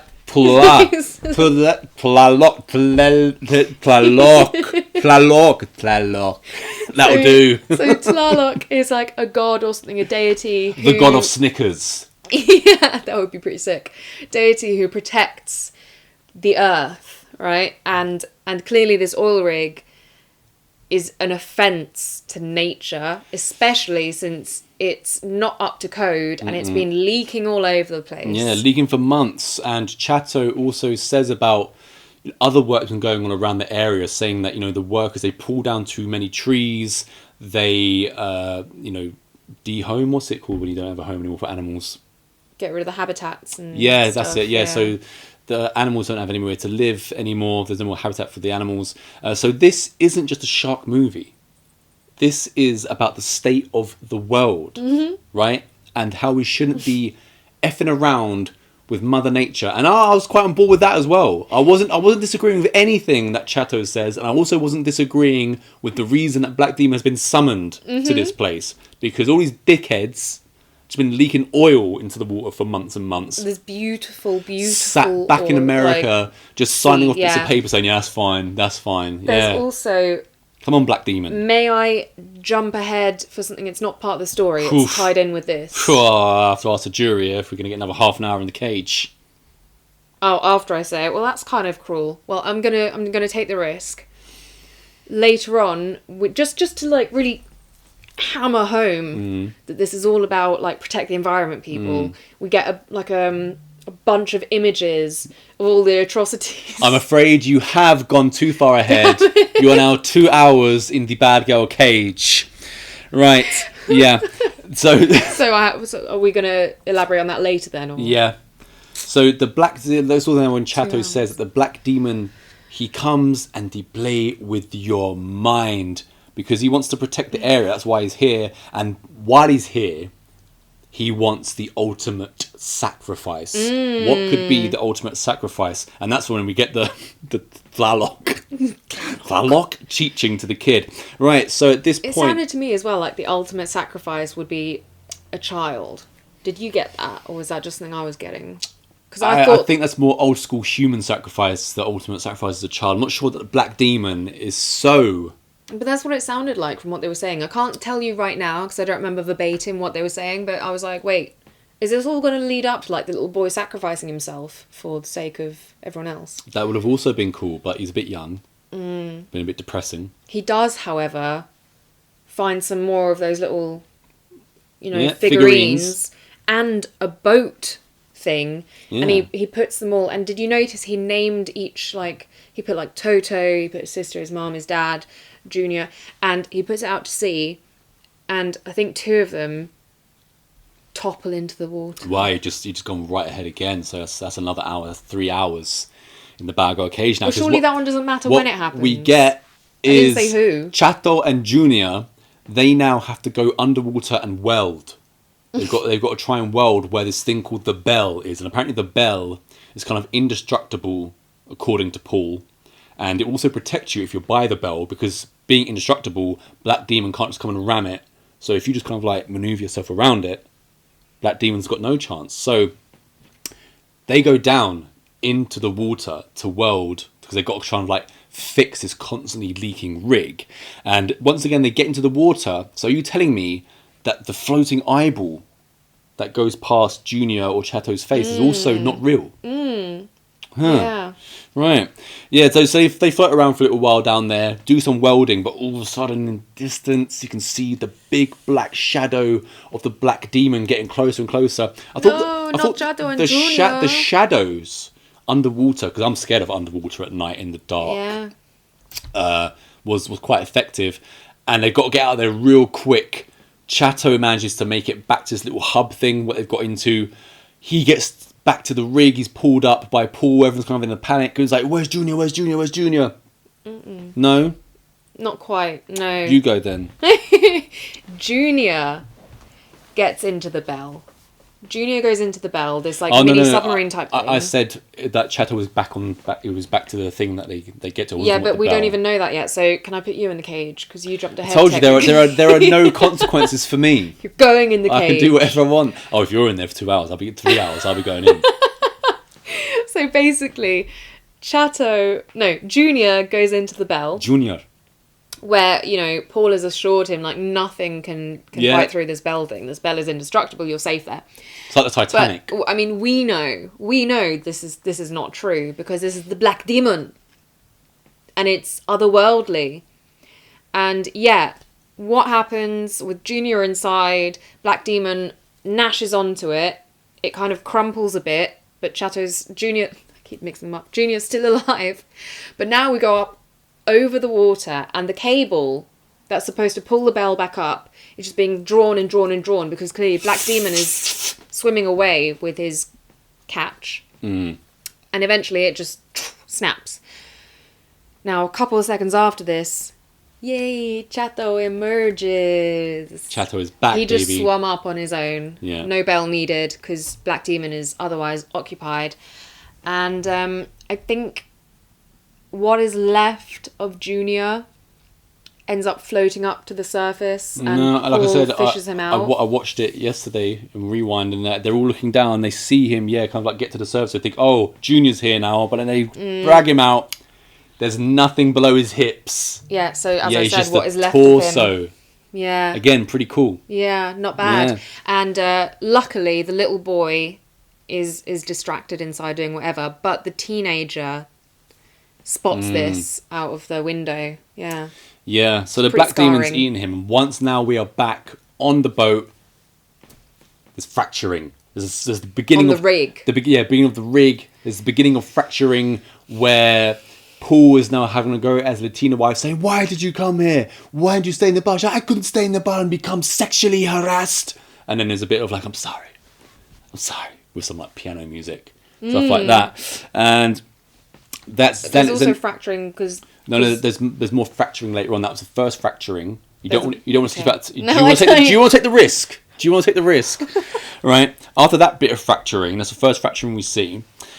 We now have Chato explaining, like we kind of mentioned earlier on, that the shark isn't just a shark. It makes you see things because it's now Paul and Chato kind of like sitting together on a couple of deck chairs on the kind of the edges of the rig, looking out at sea. And it makes you see things, including ships. Yeah, and also, we forgot to mention that when the two rig guys went down in the bell to do the welding, and Paul could see through like a little camera in their goggly things, by the way, they have just noticed for the first time the explosives that we saw being put in at the beginning of the movie. Mm-hmm. Yeah, explosivos. So when now, we've got Chato and Paul kind of like shooting the breeze and they're sharing a bottle of booze, right? And Chateau has come out in this magnificent, colourful Hawaiian-style shirt. And Paul's like to him, hey, nice shirt. He's like, it was Junior's. He gave it to me. So now he's wearing it in honour of Junior, who's just been eaten. And we get now into more kind of like the eco part of the movie, where Chateau is kind of like half having a go now through the demon drink to Paul. Paul's not having it. Yeah, Paul's not having it. And Chateau says something along the lines of, it's, you know, rich men like you in your red shirts, da-da-da. And he's like, this is the burgundy shirt. And then it's fight. And there's a bit where Chateau's about to punch him. So Paul pulls back and he's like... This is when Paul's acting really takes over as well, by the way. This is burgundy! Yeah. But is this the bit where Chateau literally just like bitch slaps him? Yeah. His pimp hand is strong. Yeah. Oh, that's embarrassing. Yeah. So then Paul goes off to sulk. He does. He goes off to sulk. Yeah. The thing is, as well, there's added tension at this point, because not only is the rig falling apart, they've got no way of contacting anyone, there's no boats to get away. They've now also seen that, you know, the explosives, they've got like an hour and a bit left before that blows up. But I was going to say, I forgot to mention, what kind of started the is it a red shirt, is it a burgundy shirt fight, was that the demon had Paul seeing visions of multiple ships not too far off in the distance, and he was like, "Hi, hi!" And he grabs a flare gun and he starts like shooting it. And Chad's like, "No, no, senor, it's not real, senor, bendejo." And yeah, Paul's not too pleased about you know, being given vision. So Chad gives him the old business. Yeah. And when he goes off to sulk, his wife comes out and speaks to. I was about to call him Chico. Sorry, Chico. Speaks to him, and yeah, everyone's a bit like, what the hell is going on? And once again, I told you, Chico demands perfection, so he's not in the movie. His name is Chato. Okay, so now there's kind of they decided that they're going to kind of like make up. So in terms of making up, they decide that they're going to go to like in the part of the rig where kind of like all the nutty pistons are and stuff like this. The thing that makes the whole thing tick, right? And the plan is, Paul's master plan is, I'm going to get this wrench and ping, ping, ping, ping, ping, ping, ping, ping. I'm just going to start banging on some pipes, and then I'm going to find some like wheels and just. Well, you can't even do it. He has to get. Try and turn it here, but he's too weak. So Chato's got to come. Chato comes over like one hammer. I'm just like. I mean, there's also a bit of, you know, taking some pipes out of where they are and rerouting. Yeah, there's a lot of piping stuff. It's all about rerouting. Bang a pipe. Yeah, they want to reroute the cooling system. That's going to save everything apparently. But while they're doing this plan, unfortunately, the kid who's found all the figurines in the boat, the son, he's now his turn after the sister to fall in to the lemon-infested oily water. Yeah, so everyone's like rushing. We got to save the kid. Of course, they save the kid just in time because the black demon is coming.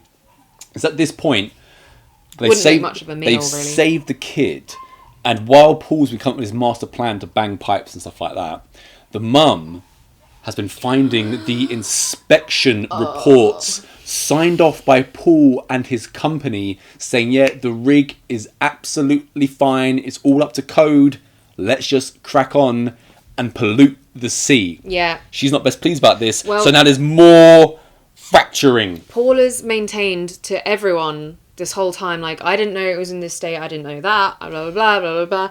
And it turns out, as you just said, she's going through, and the whole time, it's never been up to safety standards, it's never been up to, like, the environmental standards, it's always been just, like, a crapper, and he's just been like, let's not tell anyone, sign it off. And then when they're having their little argument about this, in front of the kids, by the way, which I thought was a bit like... rein it in. She's like, the shark is not the demon, you are the devil, or whatever. Chua. Demon, yeah. You are the devil. I don't think it was Chu, but yeah. I know you like to really ham it up for these impressions. But yeah. So she... and you turned to me at this point, by the way, and you're like, well, she clearly never loved him. And I was like, I mean, that is quite a heinous thing to do. And then to lie about it. Well, let's move on from there, because now, of course, Paul is going to go out again. So what's he going to do? Start drinking again. So he goes down into the nutty piston room with all the nutty pistons and pipes and stuff. He's drinking again. And this is now when Paul starts to make his kind of speech. And like you said, kind of alluded to, he says that the rig was built just outside jurisdiction. And they sent their own inspection guys, right? And he says, like, she failed miserably.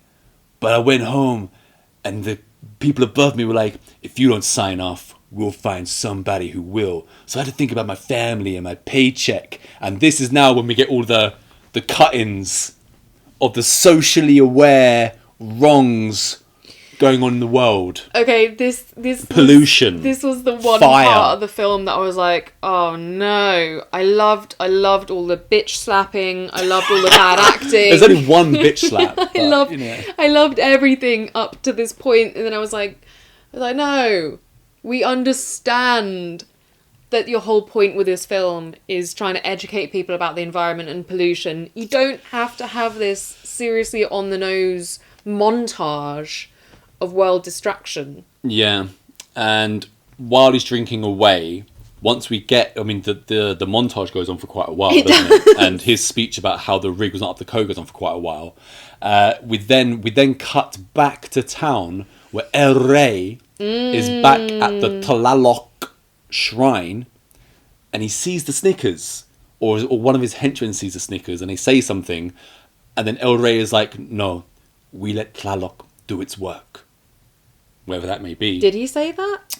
Let him do his work. Yeah, the Tlaloc shrine, he says, let him do his work. And now we're back at the rig. I was going to say as well, what Paul was saying as well about, if it's not me that signs off, we'll find someone. Yeah. And that is very true. Mm-hmm. And it kind of stuff like this, like oil rigs polluting the sea and, deforestation, it pretty much all starts with like one or two guys. Just two people ruining everything for everybody. I was trying to think at this point, I was like trying to see his side of it or the wife's side, because if you know it's going to happen anyway, exactly, maybe you would take the money. And that sounds awful, but equally I'm like, I don't know if you could even, but this is life. If you expose something like that, you might be like done in as well. That's the other thing. It's not just like, oh, I can live a less wealthy life, but I can like expose this. It's like you can't necessarily expose that kind of thing. What you should have done is went straight to like the press, no matter how sucky they are, and just exposed it from there. And then he could have been like a rich activist, made money anyway. I don't know. So now, after the clinky clanky plan, we've now got another plan. Yeah. And we're back like on inside the rig, and Chateau, he's on like the radio trying to radio out for help to get to the rig, and the boatman that took Paul there, he does hear it coming through, but he's like sleepy or something, so he doesn't answer it. Sleepy. And Paul now walks in to Chateau and they have a little talk, and Chateau says, oh, so you got a plan? And Paul's like, hell yeah, I got a plan. I'm gonna blow that SOB up. Right? And then what he says is, I'm going to seal the leak because I know something down there that only guys with expensive red shirts know. And Chateau's like, you mean burgundy? Yeah. And friendship in the last half an hour has really flourished. And after he shoots back with, that's not the red shirt, that is burgundy, you told me outside. We then get kind of like a blah blah plan where it's just a load of nonsense where Paul's like, if I can just blah blah blah blah blah. It's a long shot, of course. It's a long shot. It's an absolute long shot, his plan. But once I put it off, me and you, we get a big bottle of tequila and we get drunk. And I haven't been doing that enough. That's a good plan. I haven't been doing that enough at the short time they've already been there. But also in the meantime... Before that plan bit finishes, that's another half an hour. That's now 2.5 hours in the cage. Before Paul is finished, Chateau says, pretty much, I'll go down there and I'll help you as well. And we get the immortal line, you got a big heart, Chateau, but this thing wants me. And now we're into the finale. How can you not love this movie with lines like that? And after lines like that, what's it time for? It's prayer time.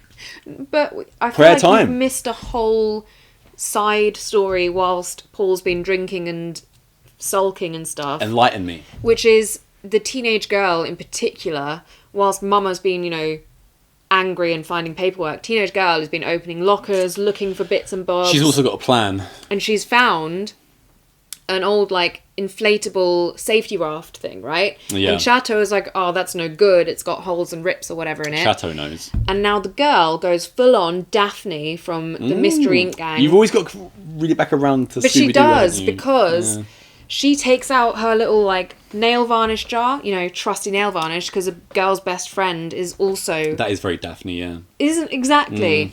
And she gets, like, some polystyrene... I don't know. It's some, like, science thing that she apparently is a whiz genius about, because she manages to, like, melt down all these things and get some life vests and gets her brother and mum involved, and they cut out very cute, like, heart shapes and stuff of this life vest. Use her nail varnish polystyrene glue mix, and they patch up the boat. Is that what's going on? That's what was going on. Right, because that was going on at the same time as Paul saying his plan. So it's not only has Daddy Paul got a plan, but, you know, the kids have also got a plan at the same time. They're also just a lot more useful, really, because Daddy Paul... Well, you know, he knows things that only the guys with expensive red shirts know. You mean burgundy. Yes. Right, so now after plan's been mapped out, of course, it's time to pray. So they all join hands in a circle and they pray. Wifey's very impressed that Paul's finally playing. Yeah. Praying. So now it's time to put this plan in action.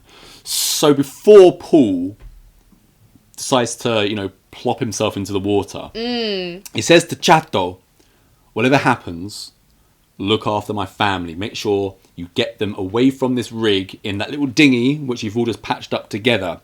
Promise me you will get them off this rig. He's like, I promise, pendejo. And then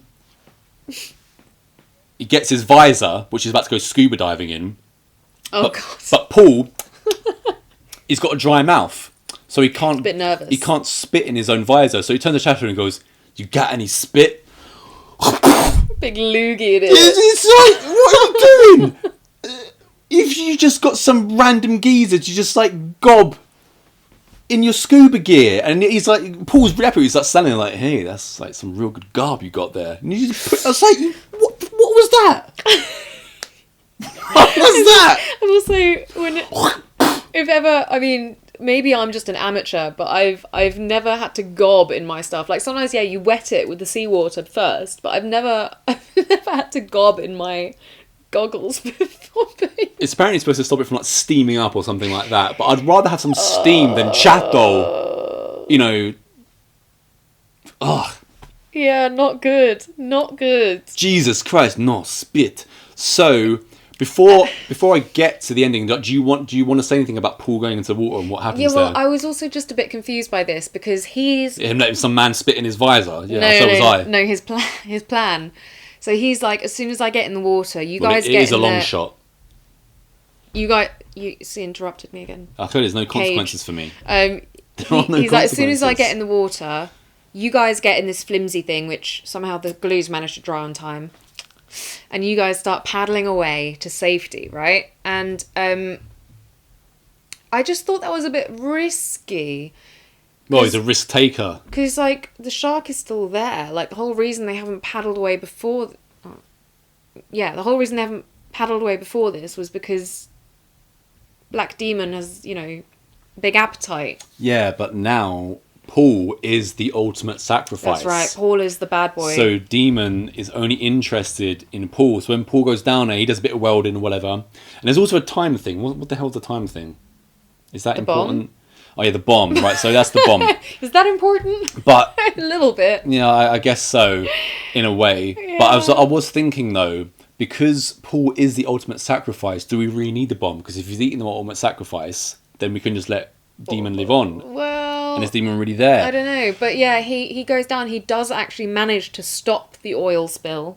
Yeah, so he's making amends. Mm-hmm. He's making amends because he's stopped the oil that he's been polluting this place with, right? Mm-hmm. But now that he's done that, he now needs to get in contact one last time with his family and of course Chato before he makes the ultimate sacrifice. And so through his kind of like radio from underwater, he manages to radio to the dinghy where they all are. and he has his goodbye message to everybody. Some of it are rewound, so I couldn't make out what the hell he was saying. I'm just going to say what I think he was saying. So first of all, of course, he starts off with Chato, and he's like, and he does say it like this: "Tell this town, these people, that I'm sorry."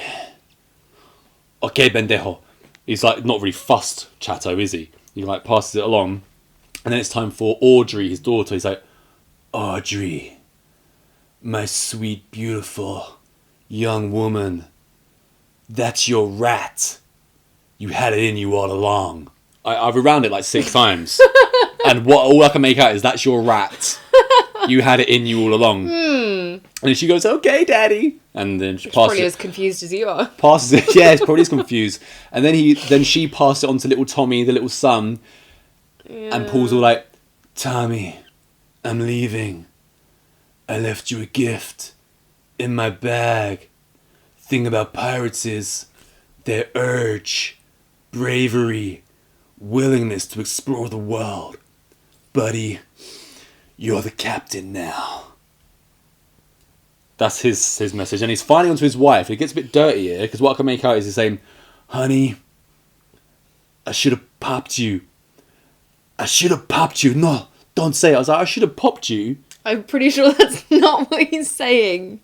I really "Honey, don't think that's what he's I should have popped you. I should have popped." No, he was definitely saying, "I should have popped you." I think he was trying to say, "I should have popped the question earlier," or something like this. But instead it just came out, "I should have popped you." I was like, there are children present. And he says, "Honey, I should have popped you. I'll check in on you from time to time. That's weird. I love you." He also left someone else a gift of paperwork. Then, yeah, he does a lot of paperwork to be done. Then we see the black demon rising from below, and he eats Paul. The family will start to cry. The bomb goes off, and he blows himself up inside the black demon. The family will start to cry, and he did it. So, of course, Chato's got to say, "He is one badass white boy." Also, Black Demon, I mean, that's That's really one badass white boy. polite to wait until he's, finished his little phone call. Well, he only wants the ultimate sacrifice, so he's thought, as long as I get that, I guess I can cut him some slack. Also, He also, yeah, you're right, because he did take a long time, because of the way he was relaying the messages was so drawn out. Yeah. He also hides in like a little sort of tube thing of metal, but if the bell didn't say He's one badass Junior, white boy. then I don't think that would help.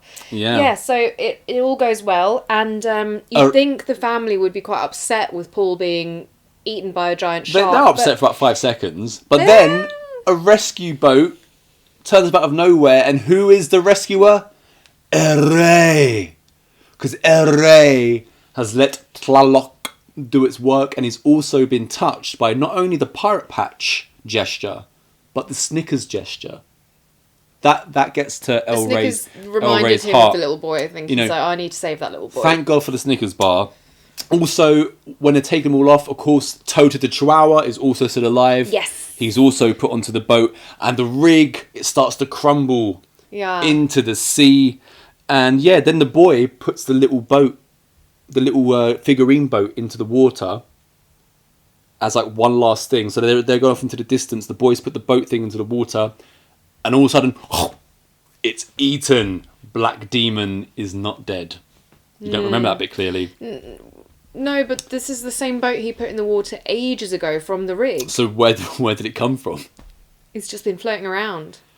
But and how the did two he figures get it that back? fell out as soon as he put it in the water earlier on, 2 figures fell off, and it was Junior and Dad. Mm-hmm. And yeah, that foreshadows the 2 deaths. They're the only 2 that die, yeah. Yeah. And yeah, and then this thing's been floating around, and then we see an image of it when they've gone off and they're rescuing. So is it signifying that Black Demon, in fact, is not going to let El Rey and his rescue boat get away with the rest of the family, and he's going to come back? Because the ultimate sacrifice is not just Paul, it's your familia and Chato and El Rey and his goons. Humans. So Snickers bar actually does nothing to appease the gods. Neither does a wad of cash. Also, there's not really that many deaths when you think about it. No, what I've written in was, movie not bad at all, but slightly missold to me, because There's not much shark. Oh yeah, this was what I was. There's not a lot of shark. Yeah, first of all, you kept being like, "Where's the shark?" Yeah, where's the shark? If I'm watching something called Black Demon, this isn't Jaws, and it's not a Spielberg movie. This is Black Demon. And then I want more shark. The other thing you said, it was like right towards the end. Now I've mentioned to you multiple times how the little boy and Chato and Junior and everyone's been saying Tlaloc this whole time. And at one point, someone says something about and you turn to me like, Who's Tlaloc? Who the hell is Tlaloc? Yeah, who the bloody hell's that when he's at home? Well, I was at that point, I would have been blown away too much by the... Ugh, gross. And then you got a rat in you. You always did. And baby, I'm going to pump you when I get, Yeah, Tlaloc was out of my head by then. But yeah, pretty good movie. Entertaining film. Yeah. The director of this did the last Rambo. I enjoy Rambo movies. So yeah, he's got previous. And this is rated incredibly low, obviously, on like online stuff and things like that. Yeah. But it's 10 times, like a million times better than Come True. Oh yeah, which is rated way higher than everything. It's honestly probably one of the most entertaining shark films I've ever seen, because a lot of them end up just being boring. Whereas this one is even better. It's better than the Meg, funny. Which was a huge letdown for me. Yeah. It's one mistake for me. It went on for like 2 hours, and it was just kind of boring. I found it also wasn't as pretty because you're underwater in the darkness. Whereas this one, at least you got the beautiful. And considering Baja coast. this clearly has a low budget. The rig was really good. When you get to the rig, that's a real rig. And you kept being like, "Where's the shark?" But I like the Jaws effect of not. No, because it's not Jaws. This isn't Jaws, so I don't need to build tension. I just want the shark to come. How many shark movies have we watched where they show the shark and it's some awful CGI? They're the sci-fi SYFY movies where the shark will be like underwater chasing someone doing this. It's so bad. Because sharks do that. Yeah, they do. We've watched a lot of shark documentaries lately as well. Yeah. Yeah, because it was recently Shark Week on Discovery Channel too. So yeah, we have a bit of a shark frenzy recently, and there are quite a few other shark movies on there to watch. You'd be like to see. It's almost not horror, but it's just horror adjacent. Like a shark movie is horror adjacent enough that we can put it in here. Thrilling. Let it slide. Still doesn't beat my old time favourite Deep Blue Sea. Yeah, that one's my favourite shark. But this is up there. This is certainly up there. Oh shit! Yeah. Good stuff. So. Good stuff. Number one. Black Demon. Number one for both of us. I really thought that you were going to put Black Demon on one just because of the whole sharky thing. I almost did. I almost did. But number one, The Well, I believe, from 2023. Now, as I said, the reasons that I watched Come True were because of A Christmas Horror Story, right? And people previously involved in that. Do you have any idea what the correlation is between this movie and a movie that we would have previously watched? Well, I'm assuming it's something to do with Terrifier. No, because of Lauren LaVera. Yeah. Did you say Laverna? I don't really know what her name is, so I'll call her Lauren Laverne.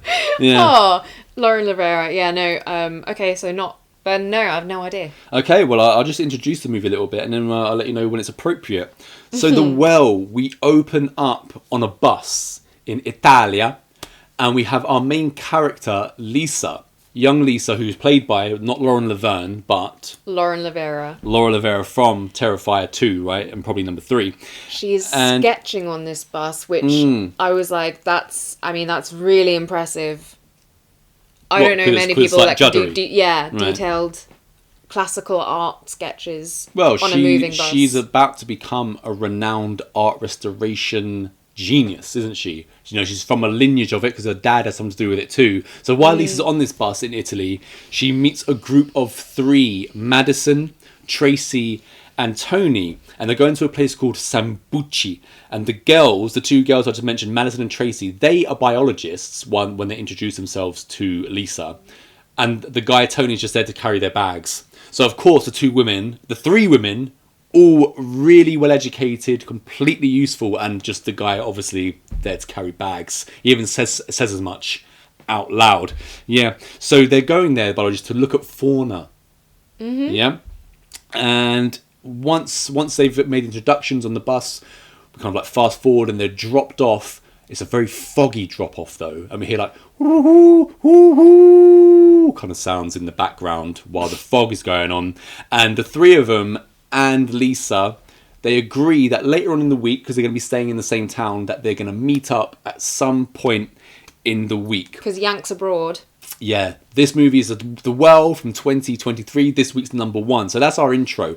The next scene, we got Lisa sitting at a bus stop in the daytime. Yeah. But she's not managing to get around. But luckily for her, Marcus Lothario, I assume he's a Lothario because he's Italian. This guy is like a classic like Hallmark Christmas romance kind of guy, you'd find him in photo frames in stores when he's trying to sell a frame. Like here he is with his daughter or here's his wife. He's one of those guys. Yeah. I also want to mention straight away, this isn't jumping ahead because it doesn't reveal anything. But I'll decide if it's jumping ahead or not. One of the things that I disliked most about this film was that was that everything was so obvious. Yeah, because this is what they call a genre movie.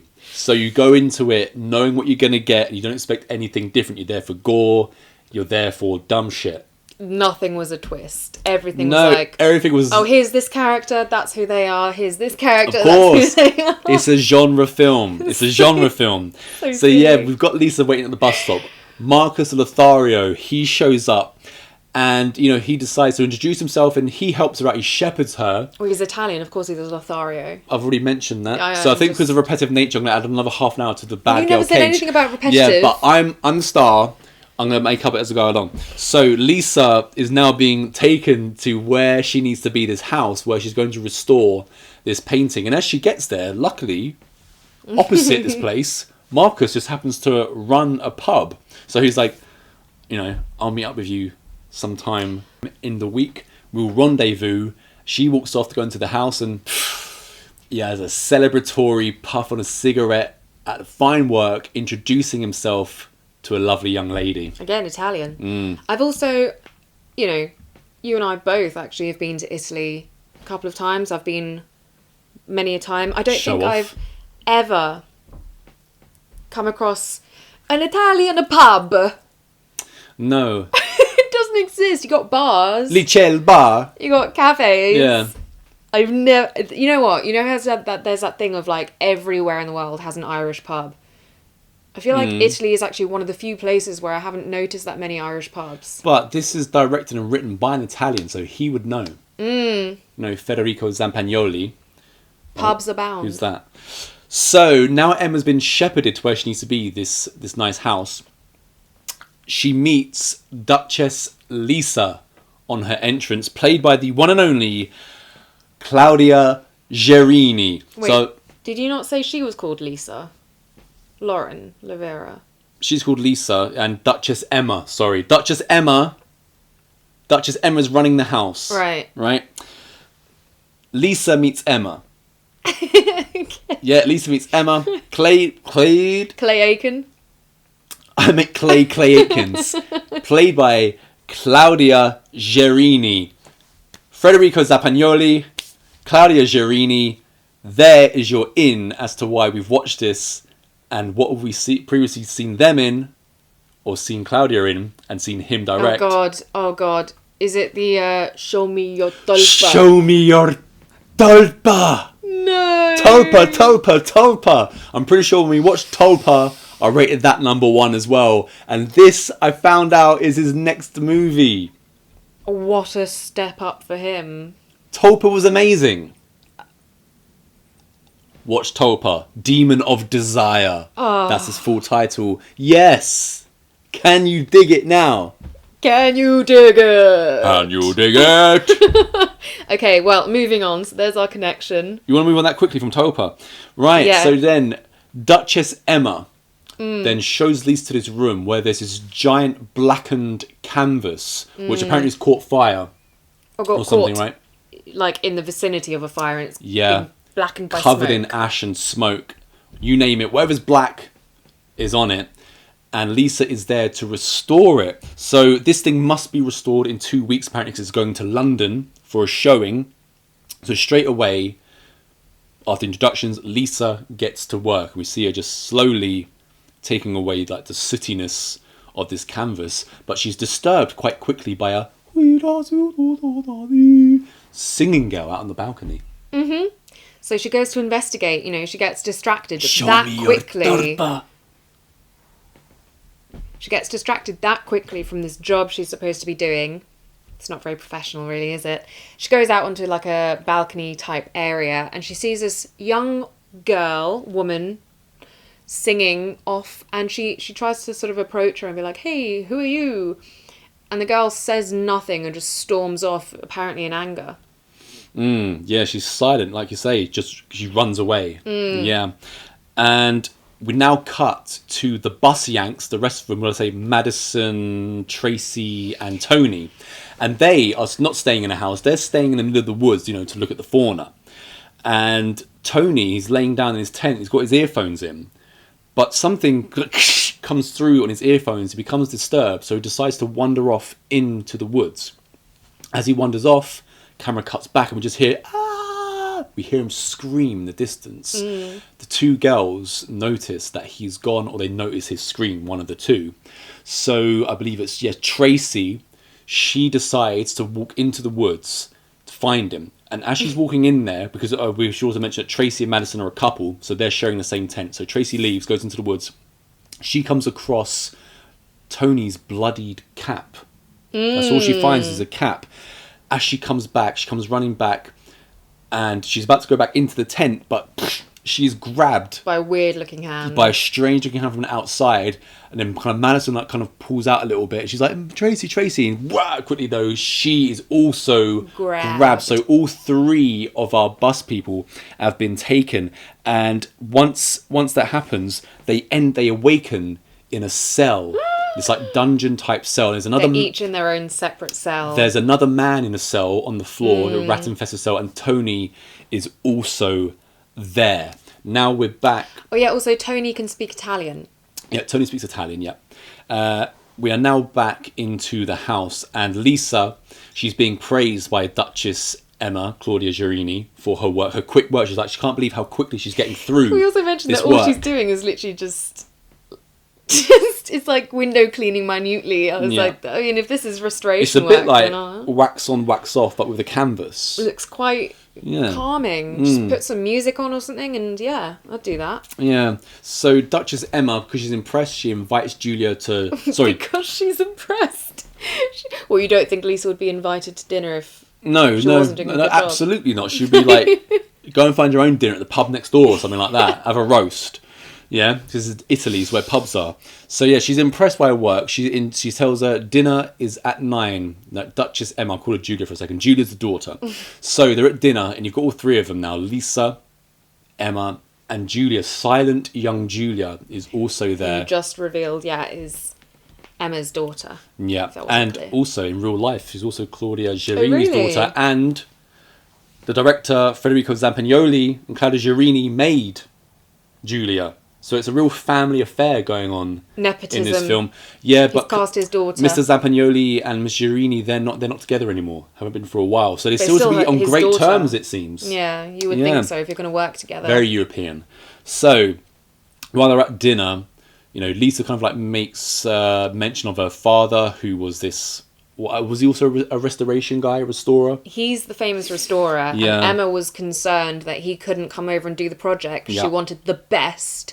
But she's, as you said, pleased that Lisa, the daughter, is able to do it at such a high standard. Yeah, Lisa then decides to start to include Julia in the conversation, but it doesn't go very well. She stays silent, pretty much gets up and storms off. She's like, says to Duchess Emma, did I say anything wrong? She goes, no. This is some of the reason why I've had to take her out of school and things like this, because she has severe personality disorder. That's why she's no longer in school, and she doesn't accept being 13. Now, when you say everything is like on the head, as soon as she says, she doesn't accept being 13 straight away, the genre was like, oh, clearly she's a woman trapped in a young girl's body. You're giving it away, Johnny. Yeah, but I say genre movie, genre film. It's all given away. Was I allowed to say then that pub owner dude was clearly in on everything? That? Of course, yeah, of course. Was I allowed to say that? Because why else is he there? Yeah, I was going to mention that a little bit later on because he comes back, so I'm going to add another 15 minutes. No, you're not allowed because you just gave something away. So, but as we previously mentioned, I have no consequences. Very different for you. So, don't accept being 30. So, did you catch on that she is, at this point, you did? Like I said, there was literally nothing in this film that was a surprise. It was like, yeah, saw that one coming. After Julia runs off from the table, Lisa then excuses herself from the table. And I found that Duchess Emma she wasn't best pleased about that. Or they were just like lingering on her unhappy face to show that she is also well, I not thought all it was she quite seems. rude because, you know, Lisa's like, I'm going to leave now. Didn't offer to clear the table, nothing like that. No politeness. So. Yeah, maybe you're right there. Maybe, because I'd noted that she seems to have pissed off Duchess Emma. Maybe she was pissed off. Yeah. After this dinner scene, I'm assuming must be the same night, we're back to the well. The cell. And in the cell, you find the well. In the cell there was the well, and in the well there was the... And out of nowhere comes this... Okay, this guy's performance. His name is Aruda. You don't like Aruda? He did not sell it for me. I thought he was pretty good. He did not sell it. So he's a huge, beefy man. Aruda. And for some reason they put like a sort of washed out clown makeup on him. Yeah, I don't really know why, but they did. Neither. And he's not hating it though. No. I didn't hate anything about this movie. No, I loved everything about this movie. You're right. Just as I loved Tulpa. I don't know if I loved everything about this movie. But there was a lot. I think we're saying the same thing. There's a lot to be said for it. But so this guy doesn't speak, but he's clearly the keeper of the dungeon / well area, and all these cells that the Yanks and this one random other guy are in, they all face inwards towards the well, so they can see each other. Circular, yeah. And him, and the well. And when Aruda walks in, making these noises, he's got a pail, and he puts it down the well. And we don't yet see during this scene what's in it, but he's putting a pail down the well and he's looking down there. And this is when Tony makes a big mistake. He starts to run his mouth like, "Let us out of here, you motherfucker! I'll kill you! Let us out of here!" In Italian, by the way. Aruda, it was both. He kind of like goes between English and Italian. Aruda doesn't take very kindly to this. So he doesn't goes, like the abuse. He opens up Tony's cell, beats him to a pulp. Like really beats him. And then does he stick something in his back as well? Yeah, he ends up, he's got his like machete and he stabs him in the back while he's on the floor. Because Tony's now like crawling out of his cell after taking this major beat down. And Aruda gets behind him and does him in. And then drops him down the well. It was pretty brutal stuff. It was a harsh beating he takes. We hear like some scrabbly weird noises. So like there's clearly something in the well. So like, what's going on here? After this, we now cut back to Lisa, who is still restoring this painting, but she is now revealed this like devil face. Yeah, this is some gross painting. It's not pretty. Love this painting. I'd have it in my house. That and the monkey from the monkey. Yeah. You can have your own room because I don't want to see that shit. While Lisa is distracted by this devil face, she ends up cutting herself. Mm-hmm. And she spurts blood all over the canvas. And all of a sudden her dad walks in. And he says, "I should never have trusted you." Gets a straight razor and takes apart his own neck. Pretty grim, but it's just a vision. So don't worry. But instantly after this vision, Lisa is now in bed at night time. And in the distance, someone starts walking towards her bed, gets in with her, and it's this long-fingered, bald freak. Bit harsh, Johnny. What would you call it? A long-fingered, bald freak, maybe? There you go. The fingers are clearly realistic. Like a prosthetic attachment. And again, thank goodness it's practical effects. I will always give that a thumbs up. But the problem was when she was like, being all pervy on Lisa and stuff, the rubber fingers were kind of like bending in weird ways. It was like, and rubber fingers. You could see the... where they're attached. Yeah. Yeah. That's pretty cool though. But then... It was pretty cool though. When this bald, long-fingered freak has been rubbing up Lisa, it then appears in the painting. It's in the painting with the devil head. We haven't got the full picture yet of the canvas, but we've seen devil head and we've seen bald, long-fingered freak. Yeah, again, it's very practical. The like parts of the canvas that she is uncovering just happen to coincide. You know, she just picks the right parts of the canvas to show us why it's creepy. Genre film. Right. Julia, next morning, then walks in on Lisa, you know, doing her work to the canvas, and she tells her that the painting is cursed, contains evil, and that Emma is a witch who was previously called, I tried to put subtitles on, doesn't have subtitles, called Dorkal. I thought she was saying that there is a witch that Emma like works with, and that's the creepy long finger thing. No, Emma's a witch. I'm pretty sure it says Emma's a witch. Okay. Yeah, Emma's a witch. And she was basically saying, if you finish cleaning this painting, you will be cursed. Forever. Yeah. Now, I know that young Julia is Claudia Giorini's daughter and Federico Zampagnoli's daughter. They clearly are letting her get away somewhat with murder in her performance, because it seems like she's trying to do the like blasé thing, but instead it just becomes very matter of fact, like, this painting's cursed. If you carry on, you're going to get cursed. And it is, again, but for me, I think it just added to the movie. Did you notice that? No? There was only one really terrible performance in this film. And then the other performance that didn't pull it off for me was the one that you liked, the clown. Yeah, that guy. Aruda. It is a hard role to pull off, though. I thought he did quite well. You've already said, but no. You've got to put it in context of the movie. I was pleasantly surprised by Lauren LaVera, though, because I had no impression of her from Terrifier 2. I didn't even know she was even... Well, I barely know who she is until this, when I was looking up the people in this. Well, like, she's in Terrifier 2, yeah. She's the one who makes that costume that her dad designed for her. Oh, God. So I had no real impression of her from that. Nothing stuck out from that film for me, but I thought she was actually really watchable in this. Yeah, I enjoyed her. She has these really big eyes. Yeah, they're really great. She is pretty. You know, she has a real presence, I think, in terms of being a lead actress in that kind of role. Her like fear portrayal. So when she was just like at the beginning of the film, I was like, yeah. But when But when she started having to show like fear and all of this, I thought she did a great job. Yeah, she was really good, I thought. Anyway, absolutely. Carrying on with the story, so that was just my interjection. Now she goes to the pub, and she starts telling Marcus that the painting is, you know, having an effect on her and is making her sick and have visions. And he kind of reassures her that, you know, you're doing well. You're probably just overwhelmed because you're in a foreign country.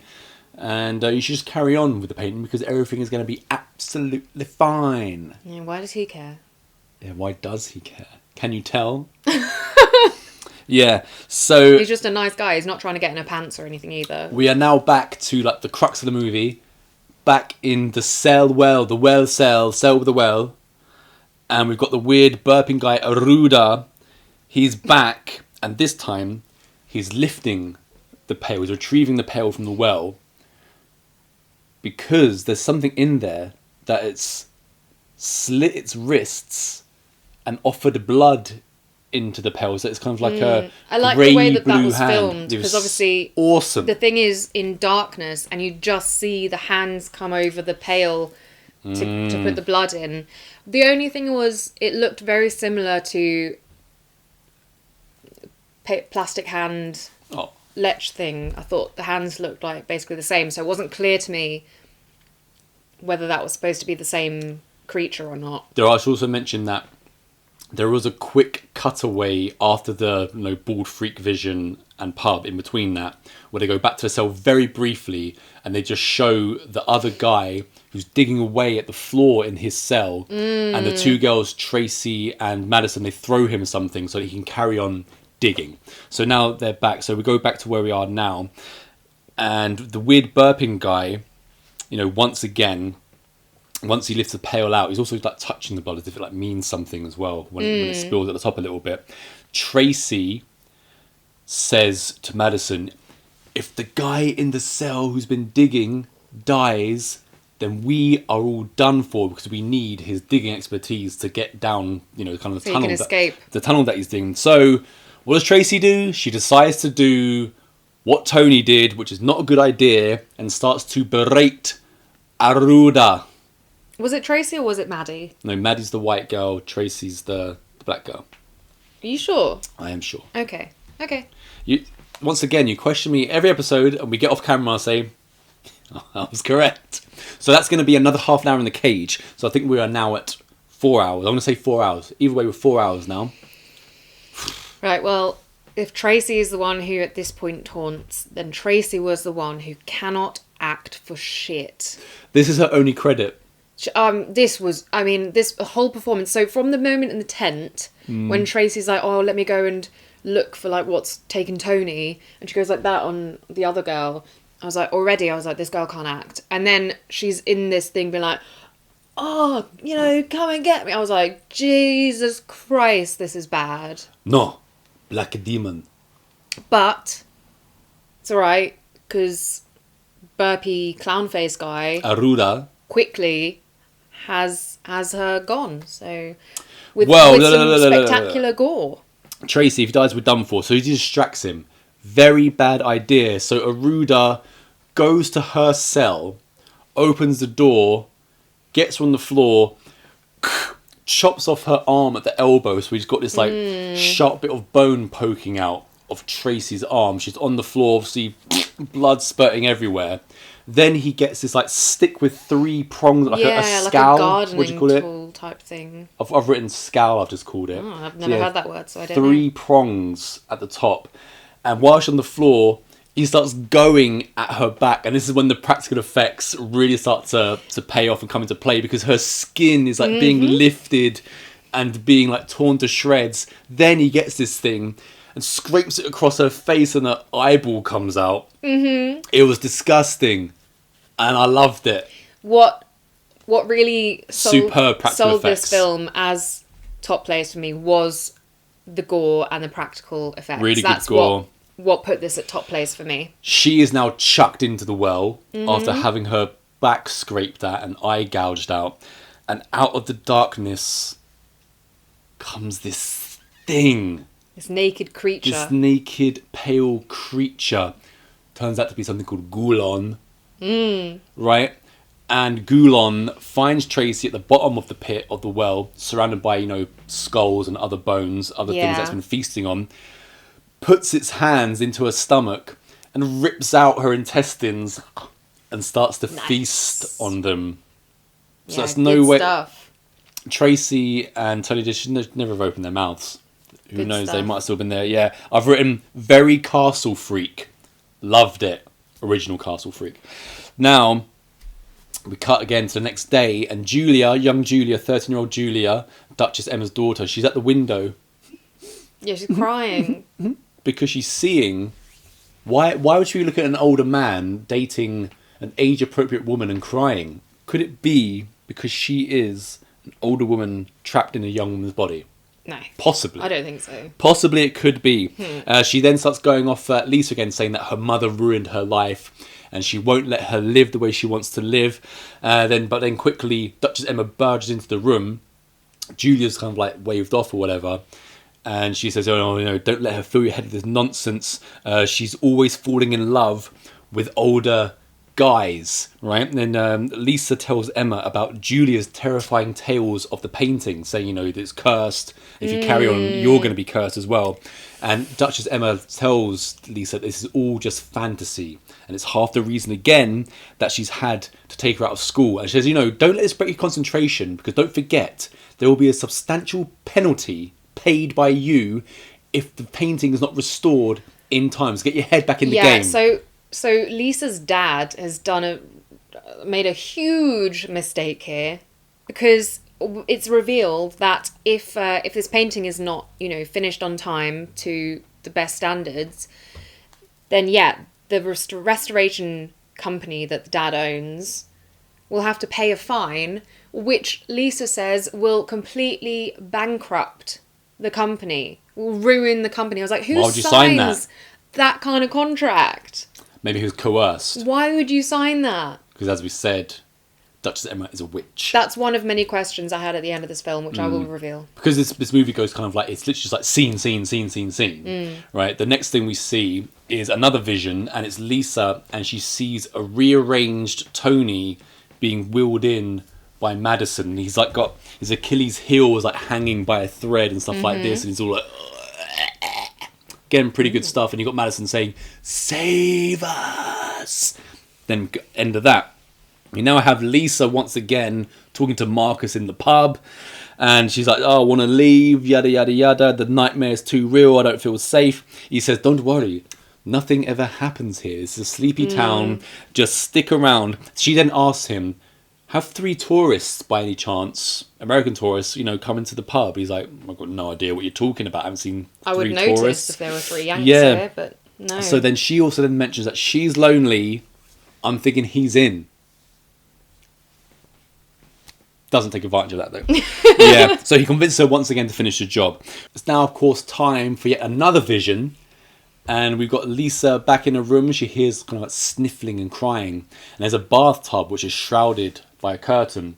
She goes over to it, opens the curtain, and in there we now have a rearranged Tracy with her missing arm and her missing eye. All the gore, yeah. And when she sees this, she starts to freak out.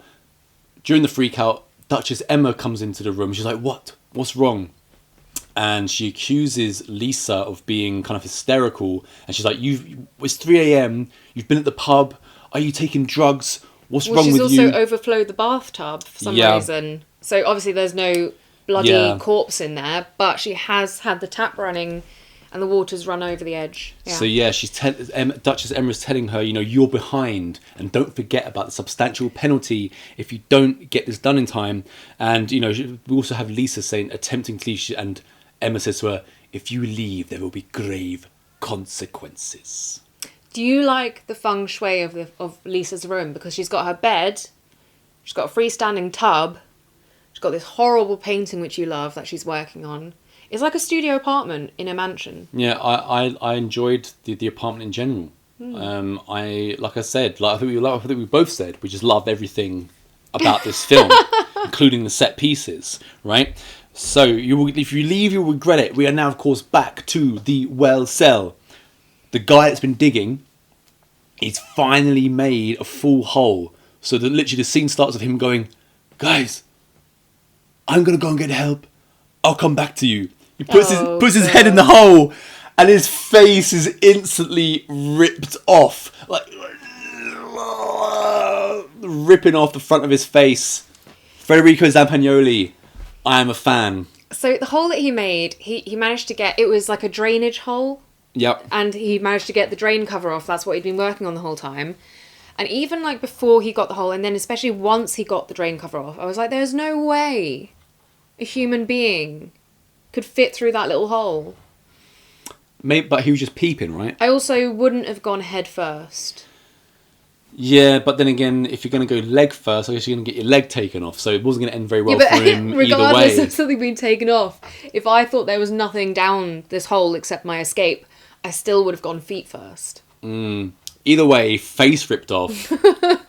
Great stuff. Superb effect. We now see Duchess Emma. She's sitting at a mirror, like brushing her hair or whatever, having a glass of wine. And in the back, that baldy, long-fingered freak turns up and is like, kind of like juddering about, and it makes Duchess Emma smile. So we now know that, she is indeed witch. Now we are at Julia coming to see Lisa once again. It sounds a bit repetitive, but it's not really. It's just, it moves along at quite a pace, doesn't it? It doesn't like slouch at any part kind of thing. Julia comes in with her matter-of-fact acting. Right? She's like, "This painting was made in 1493. And if you will avert your eyes to the screen, we shall now watch the 1493 scene."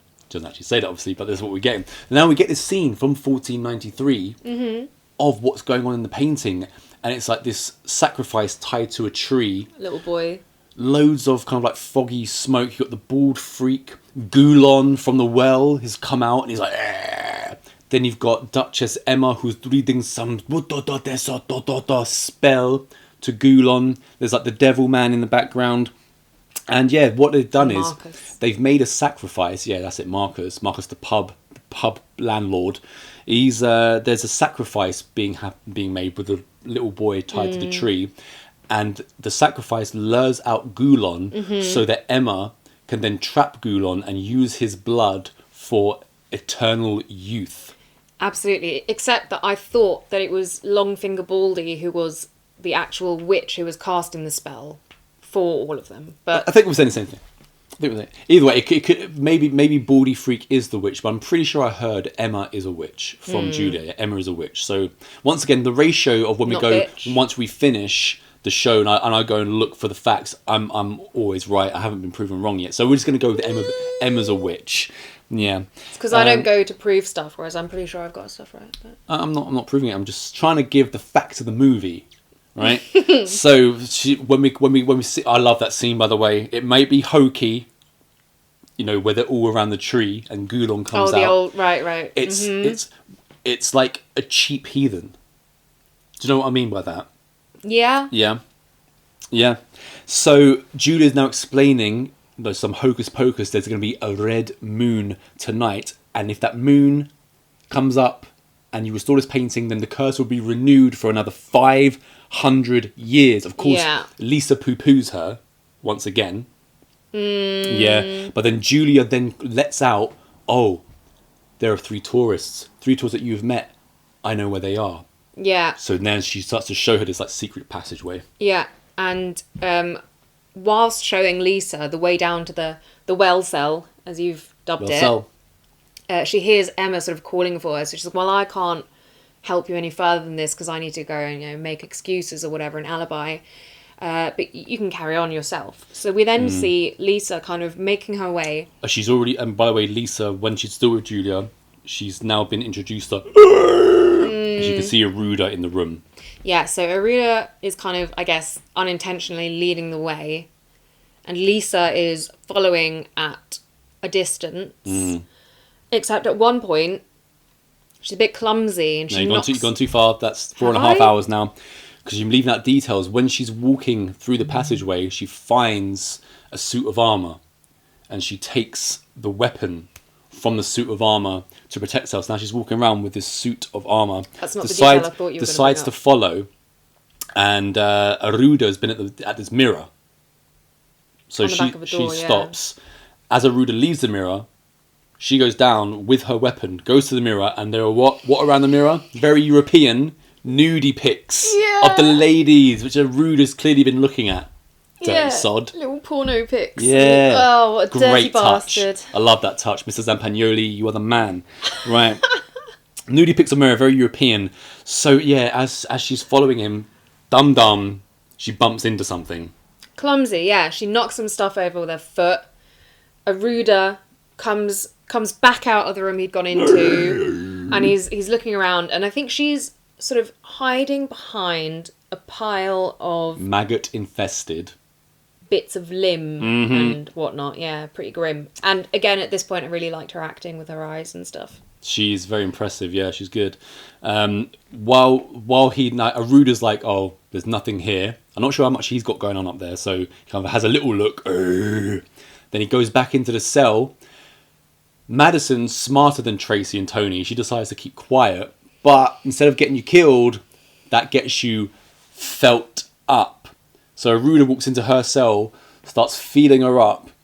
We think she's about to get away because she kicks him in the bollocks. Which is apparently the only weak spot. It's like his Achilles heel. Yeah, because I think it's every man's weak spot is the previous punches have done nothing. Swift blow to the nads. This does piss him off a bit though, It does, and the thing is, what is really good about this scene is when she hits him in the nads, you think, right, she's going to run away, but as soon as she gets out of the cell, she trips instantly, and her face hits the curb, and wouldn't you know it, Aruda no longer wants to fill her up. He wants to cause some damage. So he gets a red hot cleaver and applies it to her cheek. We see all this in this wonderful graphic detail. She's screaming away, being burnt. And it's really nice when he pulls it away. Oh, yeah, you get sticky. Yeah, because I've got sticky face, Paul, in a different way in Heathen, don't I? But it's nothing to do with being burnt. Yeah, so she falls and trips, gets a hot cleaver to the face, and of course she's about to be dropped down the well, But luckily for her, Lisa shows up with her medieval weapon from the suit of armour, clobbers him, and she must have clobbed him really good because it knocks like him, a mace or something? knocks him for 6. Yeah, could well have been. Yeah, she smashes him. As they're making their way out, they're instantly running out. So she's already kicked him in the nads, and as soon as she gets out, she trips. Now she's been saved. She runs through one door, and what does Madison do? She steps on an errant nail straight through the foot. Mm-hmm. And then we've got Lisa trying to like yank it out. Yeah. It was, what did we watch last week where there was a nail through the foot and it was completely ineffective? Yeah. Oh, I don't remember, but that was exactly what came into my head as well. I was like, how can you have a nail through the foot thing be so ineffective? Could it have been X, actually? I think it was X. Yeah. Oh, yeah, it wasn't actually what we watched. That's what we did for the live stream. Yeah, so, but this nail through the foot was very good, especially when, she tries to pulling it out. Yeah. So they're kind of like, they're still getting away with it, and we go back into the room where Aruda is coming to, but, Gulon has come out of the well, and he's seen that there's this hole in the floor and stuff like this, and Aruda's let them all escape. Well, that's the thing. He hasn't come out the well per se. He's come out through the hole, escape hole. Yeah. And Aruda decides, right, he knows that I've messed up. He just essentially gets to his knees, just gives himself to Gulon, doesn't he? And Gulon munches into his neck, and there's copious amounts of blood streaming. Yep. So now the girls on their way out, they've got the nail out. The 2 girls, they managed now to run into Marcus. So they think it's going to be safe, but Marcus has got a crossbow. Wait, Marcus is in on this? Who saw that coming? He crossbows Madison through the mouth, and she is... What's weird about this is she's standing on the floor. He crossbows her. When we go to the next shot, she's about 2 feet off the ground, nailed up against the door. I'm not mad at it. I'm just saying, was it like a flying, like it goes into her mouth and like lifts her up? Yeah, maybe Marcus is way smaller than we think. It's kind of a slight upward angle. It was for effect, obviously, because when we see her hanging from the crossbow in the mouth, obviously, like her legs are like shaking, kind of thing. Yeah, crossbow through the mouth. I haven't seen that before. So great stuff. More great stuff. He now forces Lisa back to the painting room because we're running out of time. We have to restore this painting. Yeah. And we've got Emma there, like dressed in her garb, and the baldy freak chick is there. And she kind of like goes back to work. She's like, you better hurry up with this because we all need it to keep our eternal youth. Stuff like this. But then Julia comes in very matter-of-factly with just some gas and just like throws it on. She's like, I'll just put gas on this painting, so everybody better stop. Then her mother in real life, Claudia Girini / Duchess Emma, she's like, it's almost midnight. Everyone's freaking out because it's almost midnight. And at midnight, they're all going to turn to dust, right? Also, Emma's saying stuff like, bring everything back to light. Like I say, genre film, much like Wishmaster. So when Julia's thrown this gasoline on the painting, she then reveals, you've kept me in this child's body for centuries. It's now revealed that she is indeed many hundreds of years old in a young child's body, and it's all going wrong. The painting is not being restored. It's past midnight, so everyone starts to they all really go for it. Everyone like starts to age. Everyone turns to grey and dust, and they're all freaking out Julia, on the floor. Yeah, it's 5 hours now. I'm adding. I'm not. Jury rules. Yeah, bring everything else. Like it's almost like Julia puts gas in paint to keep his body for centuries. Lisa is now crossbowed in the stomach by Marcus while he's changing, and it's too late. They're all turning, like you say, except for Julia. Can't miss out on nice crossbowing. Julia now knows that it's time for her to go, so she leaves Lisa on the floor, crossbowed, walks towards the mirror, and as she's walking towards it, we see her age in real time. She goes from this 13-year-old or whatever she is to a young woman, middle-aged woman, old woman, and a centuries-old woman, and she not explodes, but she just goes into the ether as dust. So now we're just left with Lisa, crossbowed Lisa, but who enters the room? Gulon. Just when you thought everyone was safe, or at least gotten out of the well And here he is. But luckily for Lisa, even though she's crossbowed, she knows that she can, climb some steps so she can get face to face with the canvas. And on the painting, one of the characters are holding a scripture. And she also knows that if I just read what's on the scripture, it's going to get Goulon. Yeah, well, I mean, Julia has told her the story that, Goulon was first entrapped by Emma and Witch and Marcus with a spell. And so what I found more amazing was the fact that the painter had written out word for word the spell. Yeah.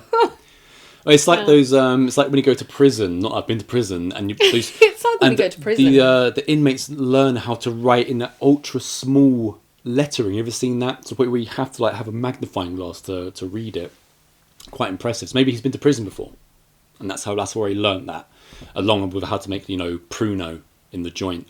So now the spell has gotten rid of Goulon, but that's not the end of the movie though. No, we are now 30 years into the future, and it's a castle, isn't it, where she's living almost? I'm pretty sure she's in the same place. She's no. I know it's the same place, but it's once this is revealed. At first, you think it's like just a nice stone mansion, but when you see it from a distance, it looked more regal to me than that. Even no, it's quite clear to me from the start that it was a big. No, you don't see enough of it. Yeah, because Julia, on the balcony, but it's not really a balcony though. It's more of a parapet. That's 6 hours now. So we're 30 years in the future.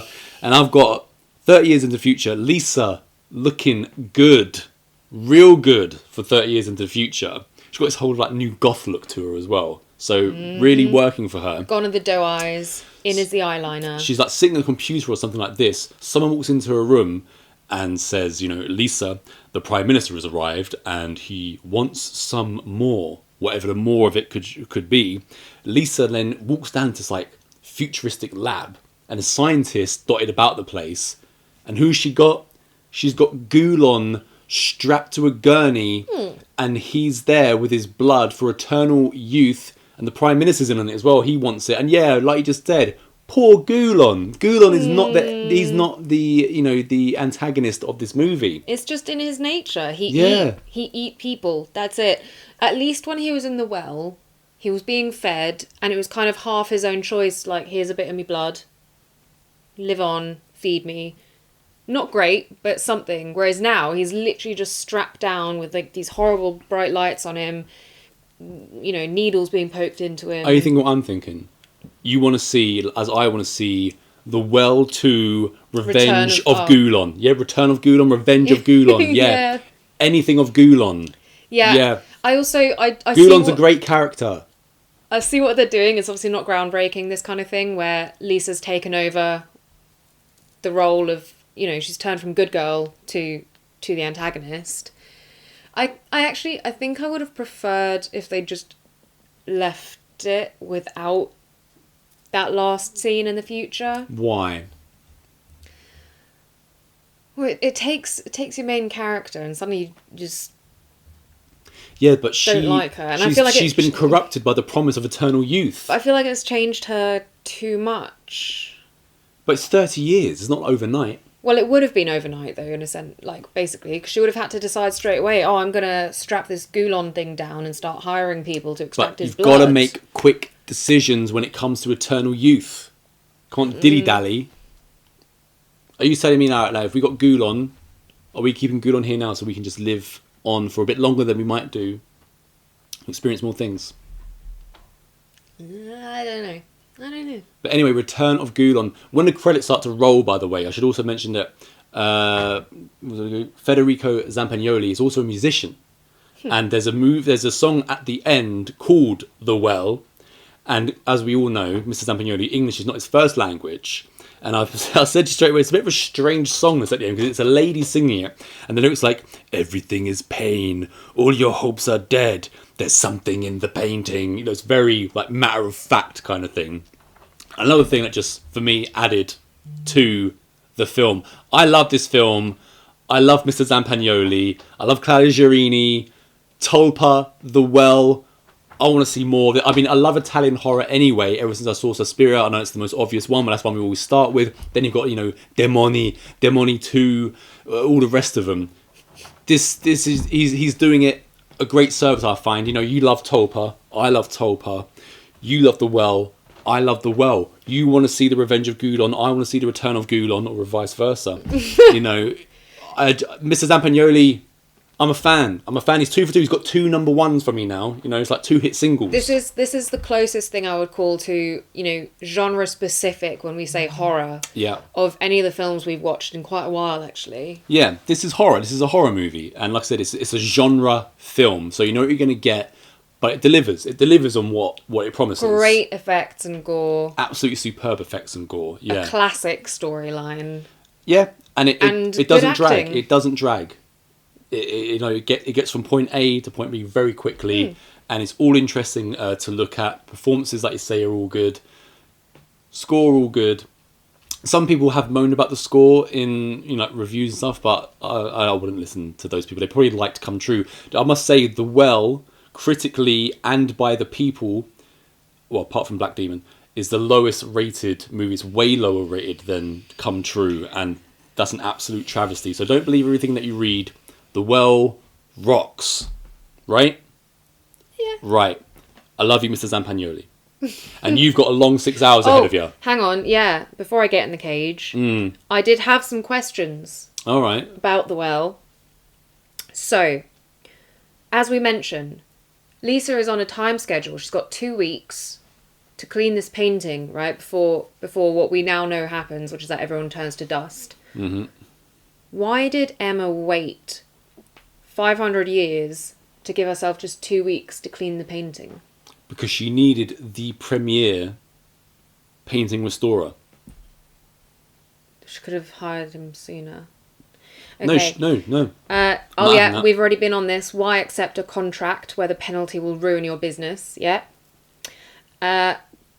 Why bother killing Lisa and the girl rather than clean the painting? Right, that's on like Marcus and Emma. So when everything's going right at the last minute and the painting still isn't clean, and Marcus got his crossbow and stuff. Yeah. They're like, trying to kill them. I was like, well, instead of faffing about trying to like kill them because they're not doing what you want, why don't you just get up there yourself and...